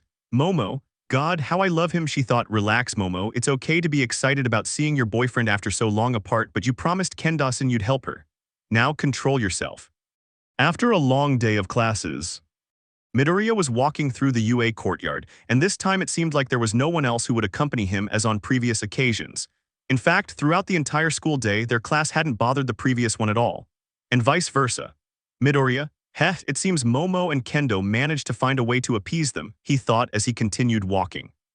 Upon arriving at the place where he was to meet the black-haired girl, the green-haired boy took a seat, but he didn't have to wait long when he saw his beloved, who, to her curiosity, was accompanied by her other friend with orange hair. Momo, hello Izuku-kun, she greeted, with a sweet tone in her voice. Midoriya, hello Mama-chan. He returned the greeting, standing up and approaching the girl, placing one of his hands on her soft face and kissing her cheek. Kendo discreetly looked away, not wanting to make the two of them uncomfortable. Momo, I'm glad to see you. Midoriya, same here, hello Ken-Dawson. Kendo, hohola Midoriya-kun. Midoriya, so what did you want to talk to me about? Momo, well, there are several things we need to catch up on. Midoriya, I can imagine I didn't see any fights between the classes this time. Both girls were embarrassed that the boy had finally found out. Momo. Midoriya, let's just say I threatened Kirishima to get him to tell me everything. But from what I can see, you guys have already sorted things out. Kendo, to tell you the truth, there are still some problems, but we already have ideas about what we can do. Momo, but actually I asked to see you about another matter. The boy tilted his head slightly. I imagine it was to confess what they had done between classes, but now I felt curious. The raven-haired girl walked behind the redhead, took her by the shoulders, and slowly pulled her closer until they were in front of him. The girl spoke. Momo, it so happens that Itsukasen wanted to ask you something. The boy quickly put two and two together, but looking at the girl, he seemed about to faint right there. Kendo, he practices all day, just breathe and try not to say anything stupid. I am Midoriya. The boy tried not to laugh at the girl's cute behavior, as he seemed to want to escape from there as soon as possible because of the embarrassment of not being able to say anything. Looking quickly at the black-haired girl, she seemed to be indicating that he should give her a little push, as only the boy could. Smiling and turning his gaze back to the redhead, the boy touched one of her shoulders and with his other hand, lifted the girl's chin just to give her a kiss. Suddenly stopping talking, the girl felt the blood rush to her head, while her thoughts vanished and her heart beat stronger than ever. She simply closed her eyes and let everything take its course. Midoriya, what was it you wanted to tell me? He whispered gently. Kendo, I love you. Final. A rat-bear hybrid mutant was on a private jet, wearing black glasses and a tropical floral shirt and shorts while holding a small cocktail in his hand. Nezu, sighs nothing like a month's vacation to relieve work stress. The man was taking a sip of the drink in his hand when his phone began to ring with a soft song, indicating an incoming call. He watched her for a few seconds, only to ignore her and lie back down on the large seat. Nezu, it's still my vacation, I'm not going to bother myself yet. In the IU. The hero and Professor Cementos was waiting for the only man with a higher rank than the one he was replacing at that moment to answer the call, because an offer was being proposed to him to end the conflicts that had plagued the institution in recent weeks. Cementos, why isn't he answering? Maybe he's busy. Director Nezu hasn't answered yet, you'll have to wait for him. Momo, but it's urgent. Kendo, can't you do something? Cementos, girls, you must understand that I am only an assistant director. I can only handle secondary matters or authorize certain things, but consolidating two different classes into one is a more delicate and important matter that requires the director's approval. The girls could only grimace at that response, which the man noticed. Cementos, listen, the director should arrive in a few hours. I'm sure that with you guys he'll listen to you and won't hesitate to accept. Kendo, in the meantime, we must try to keep our classes separate from each other. Momo, I agree. After leaving the principal's office, the girls were walking calmly through the corridors until the question from the black-haired girl ended up making the redhead panic. Momo, so you joined the club, she said, modestly hiding a small laugh. Kendo, it's really okay if I'm also. Momo, don't worry, Izuku-kun has a big heart and the rest of us understand that feeling. Kendo looked away embarrassed. Momo, and how are you feeling? The redhead just smiled as what had happened the day before replayed in her head. Yesterday. After hearing Kendo's declaration, Izuku remained silent after the kiss, observing the sweet reaction of the girl who already had a completely pink face from embarrassment. She felt like her insides were a mixture of emotions, panic, satisfaction, fulfilled desires, and yet a desire for more. Midoriya TVO. And there it was, the geeky romantic side of the boy that managed to bring a smile to everyone's face. Kendo recognized those words. It wasn't just any ordinary "I see you." It meant that he saw her inside, her way of being, her flaws and virtues, and accepted them all. Kendo, I see you too, she replied before moving closer again and kissing the boy. No. The girl remembered what had happened, while her face turned a light pink color. She thought about it for a few seconds before remembering the smiling face of her now boyfriend. Kendo, wonderful, I answered the black girl's question. During the day, classes continued as usual with the certainty that their headmaster would arrive in the next few hours, but Azabash could sense something. The boys kept glancing at the ashen-haired boy in the class who wore a victorious smile and a hint of malice that only he could exude. Momo, what are they planning? At the same time, classes in Class B weren't that different either, some homework here, some other things to do there, but nothing out of the ordinary, although Monoma's smile didn't allow either the girls or some of the young men to remain calm. He was always smiling, of course. Like a chess player who knew the round was won, or as if the day's plans had gone exactly as expected. It was just a hint something was on his mind, but unfortunately for everyone, nobody knew what it was. This made Kendo nervous as he knew that letting Monoma loose could reignite the chaos among the classes. As soon as classes ended, Kendo quickly hurried to where Monoma was, who upon noticing his president only reacted with that same smile. Monoma, president. Kendo, forget the formalities. What did you do this time? Monoma, me? I've been here, the boy said, acting innocent as he held up his backpack and notebook. Why should I do anything? Kendo, you don't have anything planned against Class A, do you? Monoma, never, I swear. Kendo wasn't stupid. She knew the boy wouldn't say anything and she couldn't force him to talk because he was not only talkative when he wanted to be but unfortunately stubborn. Unfortunately, the president of Class A also did not have an easy job. Trying to talk to Bakugo was like trying to have a conversation with a dog, and even a dog would be more cooperative. Momo, Bakugo, for the 10th time, could you answer honestly? Bakugo, wow, he said without taking his eyes off his book. Momo inhales heavily. Breathe, Momo, just breathe, you can't kill him, good. The ashen-haired man simply watched as the black-haired woman decided to leave the room, smiling as she managed to get the president off her back. Midoriya, on the other hand, had accompanied Aizawa and Vlad King to the airport to pick up their principal. He felt uncomfortable because both adults simply asked him to go with them for fear that the other might try to dissuade him from staying in just one class. While they both exchanged glances that I could swear felt resentment between them, he could only distract himself with the possibility of speaking with his principal and making his proposal to unify both classes. Finally, the men and professional heroes abandoned their hatred when they saw the rat get off the plane, completely calm and carefree, waving one of his boorish gestures in the air. Nezu, Aizawa, Vlad, it's good to see you, of course, and oh, young Midoriya is here too. Midoriya, hello, Principal Nezu. How were your holidays? Nezu, splendid, I'm glad you came. Help Aizawa and Vlad bring all my things, the rat said, ignoring the boy and heading towards a taxi. The men's eyes widened slightly upon hearing what was said. Aizawa/Vlad King/Midoriya, all my things. They turned their gaze to the luggage area, seeing various suitcases, souvenirs, and boxes filled with different merchandise. Aizawa/Vlad King, there goes the budget for the teacher's lounge. In the IU. Bakugo smiled as he observed his Machiavellian plan. He knew that every so often, Class B would gather in the common room to watch movies, and the plan was simple. Transport his Komodo 4000 to the building and plant it in a place where everyone would witness the detonation of his precious gadget. At the same time, Monoma repeatedly rehearsed his master plan. Light and harmless enough not to get expelled, yet annoying enough to frustrate Class A. Momo and Kendo looked like babysitters, following the two boys a few steps behind them, desperate because they didn't know their intentions. The hours passed and there seemed to be nothing suspicious apart from his attitude. Momo, Nezu should be here soon. Saitama, I hope whatever he has planned isn't too serious, she thought, before turning around and stopping following the boy. Kendo, I really hope he doesn't have anything planned. Both boys smiled because they had managed to outsmart their presidents. Well, Bakugo didn't plan to transport his explosive himself, as he had sent Kirishima and Kaminari to get it and transport it to the Class B dormitory. Monoma had paid some students from other classes to do him this favor. He knew he didn't have the support of his class, But if he had to resort to messengers from outside the conflict to win his fight, he was willing. The presidents had arrived at the address, and behind them the rest of the young women who shared the green-haired boy, where fortunately for them was the rat and to their pleasant surprise the same boy who seemed asleep. Nezu, so I went to the beach and we celebrated the island bartender's 20th anniversary. He was a very nice man, he bought us all drinks, and how could I refuse such an invitation? The man recounted, ignoring the fact that the boy seemed to be nodding off constantly. Midoriya, yeah, that yawn sounds interesting. Nezu, thank you, now let me tell you the story of this teacup. Midoriya again, Nezu, what? Midoriya, I mean, oh yeah, what is it? Nezu, that enthusiasm pleases me, Mr. Midoriya. Talk. Nezu, oh Miss Yaoyorozu, please come in.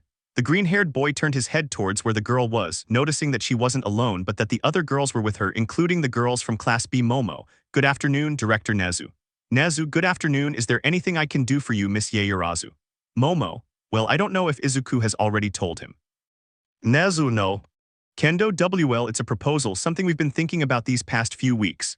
Nezu, a proposal. Ah, I love proposals, it's the only way people can discover new ideas for living together and building camaraderie. What's it about? Midoriya, well, it all happens because of a conflict between classes. Nezu, aha, yes, he replied cheerfully. Midoriya, and we believed that perhaps by unifying both classes we could end the conflict. Nezu, I understand. The boys smiled, imagining the end of the conflict between the two groups. Nezu, but it's not possible, and just as quickly as happiness arrived, it vanished. Kendo, but why? Nezu, the school has codes and schedules, merging two classes would change the entire school calendar. Besides, it would require higher salaries for the teachers. The rat said, raising a cup before taking a sip. Midoriya, Principal Nezu, this whole problem is over a trivial rivalry. If this continues, someone could get hurt sooner or later. Nezu, we have a medical wing, a B girls, what indifference. They were about to leave due to their director's refusal when an idea formed in the head of one of the girls. Kyoka, okay, that's a shame. Come on girls, we have to prevent anyone from seeing the boys kill each other or it could lead to a lawsuit. The director was taken aback by this opinion, since the UA had never received a lawsuit, and if it did, the school's prestige would drop considerably. Around Kyoka, the girls understood this, choosing to support this point. Uraraka, true, like Bakugu's constant bullying of Class B Nezu. Setsuna, Monoma's bullying of the mutant members of Class A Nezu. Mina, don't forget the attacks. Nezu, young people, after a few seconds of analysis, I believe that unifying both classes could streamline academic performance. The man quickly pulled out his computer and started typing something, only for the printer moments later to eject a document that was handed to the green-haired man and which the girls approached to look at. Nezu, you're no longer Class A or B, we've just created Class S, you can stop fighting now. Your class schedules will be updated throughout the day. The girls and the green-haired boy were happy, they could finally put the dispute behind them. But a distant flash illuminated the entire place, painful to the eyes of everyone present. They had to close their eyes to lessen the pain. Seconds passed, but none of the young people could see anything. Nezu, hey young ones, have you opened your eyes yet? Everyone, yes. Nezu, do you see anything? Everyone, no. Nezu, that's not good. Days later. After it was revealed that Monoma's prank was none other than another Komodo 4000 and that the students regained their sight, the blondes were put to perform compulsory school service for the remainder of the year. Aizawa and Vlad King had to swallow their pride and accept the unification of both classes while the rest of the boys were happy with their outcome. Kirishima, brother, Tetsu, Hermano. It took a few months for everyone to adjust to their new reality, and to the surprise or horror of everyone in the class, during the two blonde students' service it seemed they became friends. This sent shivers down the spines of more than one person at UA. The green-haired boy looked around and saw only the harmony of a class that was now at peace. He felt that from that moment on everything that happened would be for the best. A few years later. You can see how the green-haired boy was waking up alone in a rather large bed, since there were those who had to wake up earlier. When he looked in the mirror, he could see that he had several lipstick kiss marks on his face. She would always manage to let out a little laugh. Taking a bathrobe, the boy headed to the shower where space was never an issue. In fact, it felt like a whole room in itself. Turning on the shower, the boy began to take his shower while listening to some music. Radio, and that was I Love My Life, written and sung by the heroine Earphone Jack. It's been trending for the past 24 hours. Midoriya seems like another success, he said to the air with a smile. After finishing his shower, the boy prepared to change his clothes into a formal suit while still listening to the news. Radio, and in other news, two of Japan's cutest heroines are back on the catwalk, this time for the 25th anniversary of Japan's most eye-catching fashion company. Two names are trending. Creati and Fist are modeling dresses designed by the brand. It's a reminder of their first time modeling for a season with the heroine. This reminded the boy of the time he was crossing a street during his internship with Gran Torino when he spotted a magazine where both girls appeared wearing dresses.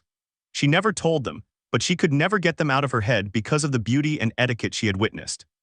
Going down to the kitchen, the boy found a variety of small notes on the refrigerator, each with a different grammatical style, but even though they were good morning wishes, the boy didn't mind reading each one of them at all. After having lunch, the boy took his briefcase and prepared to go to work. Along his journey, some people recognized him, whether it was for being the one who defeated Shigaraki and restored peace, for being the first hero to have a harem after marrying so many heroines. They didn't ask for autographs or anything like that as they did with their wives, and he was genuinely grateful for that since he thought it would be awkward to be asked for an autograph as a former hero student and then be asked what it was like living with so many wives. But there she was on her way to UA, staring at her phone in her hand as she read more news about her beloveds. The story of May and Melissa's great triumph in building a machine that provided a virtually unlimited source of energy without pollutants, and the 5-year friendship between their two companies. There was also some jealousy when a camera captured Hagakure's face, and almost all of Japan wanted to marry her. She eventually had to step out and thank everyone for their compliments, but remind them that her heart belonged only to the green-haired boy. Although, he had to be honest and admit that he missed having his quirk at certain times to go around with his wives and friends here and there. He didn't mind being a teacher, but still that desire existed within him. "Iri, good morning, Papa Deku," the white-haired girl shouted as she ran to the young adult and hugged him around the torso. And it was another story that the girl was adopted by the boy and the other women. She, for her part, had been calling the girls mom for years, which wasn't a surprise to some. Except that even then she lived with the Husacats, coming to see them as affectionate aunts and Koda as a brother. And as for the young man, "Koda, big brother, I mean Deku," the boy shouted excitedly. "Midoriya, hi Iri-chan, hi Koda-kun, how are you? Iri, awesome, have you seen Mama Kyoka's new song yet? Koda, isn't it great? Midoriya, of course. Koda, and what do you think of your Ravity and Fruipi's fight against that armadillo?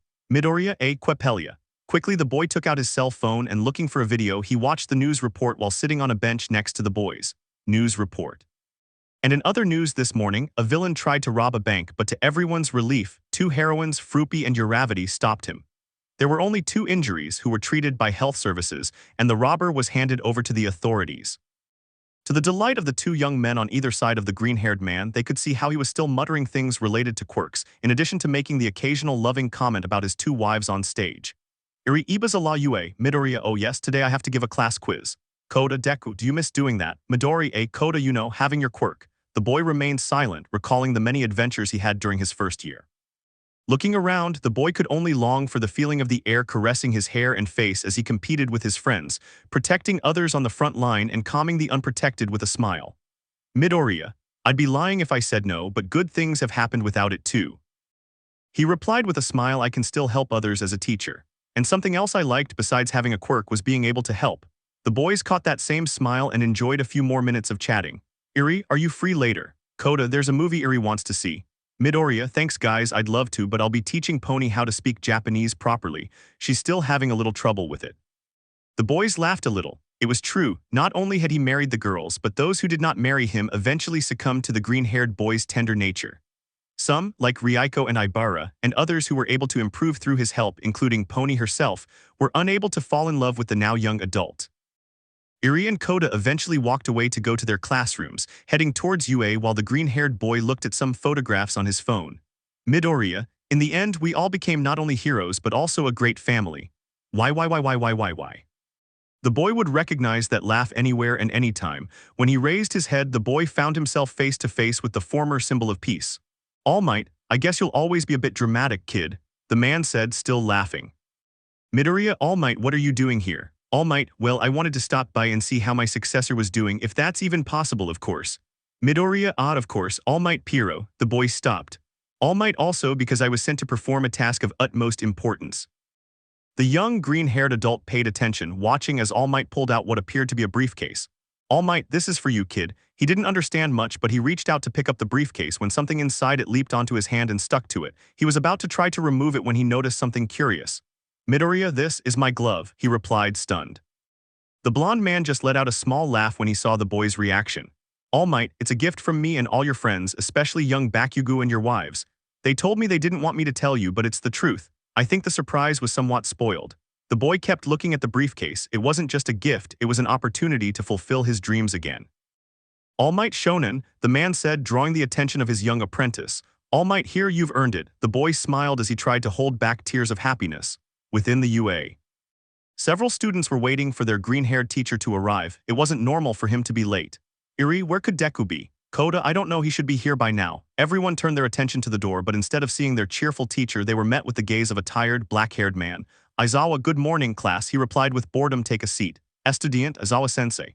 Iri, where's Deku? Koda, he was supposed to teach us today. Aizawa, due to a situation, Midoriya won't be able to give this session, so he asked me to give it. Iri, a situation. But the man didn't have to answer, as a shout from outside the building caught everyone's attention. Woohoo. Everyone approached the window and saw him. The green-haired professor was swinging through the air, wearing a suit that reminded everyone of the one he wore during his final battle with Shigaraki, and a cape on his back that billowed in the wind. Two young people exchanged excited glances upon learning what it was about before returning to their seats with smiles. Iri, the girls did well. The white-haired girl thought with a smile, watching as in the distance the green-haired boy skipped away to where his beloved wives and friends were. Let me know in the comments below if you guys want the next part. Also check out my other video that has been shown and left. Thank you for watching. If you enjoyed this video, please like and share this video. And have a fantastic day. Bye.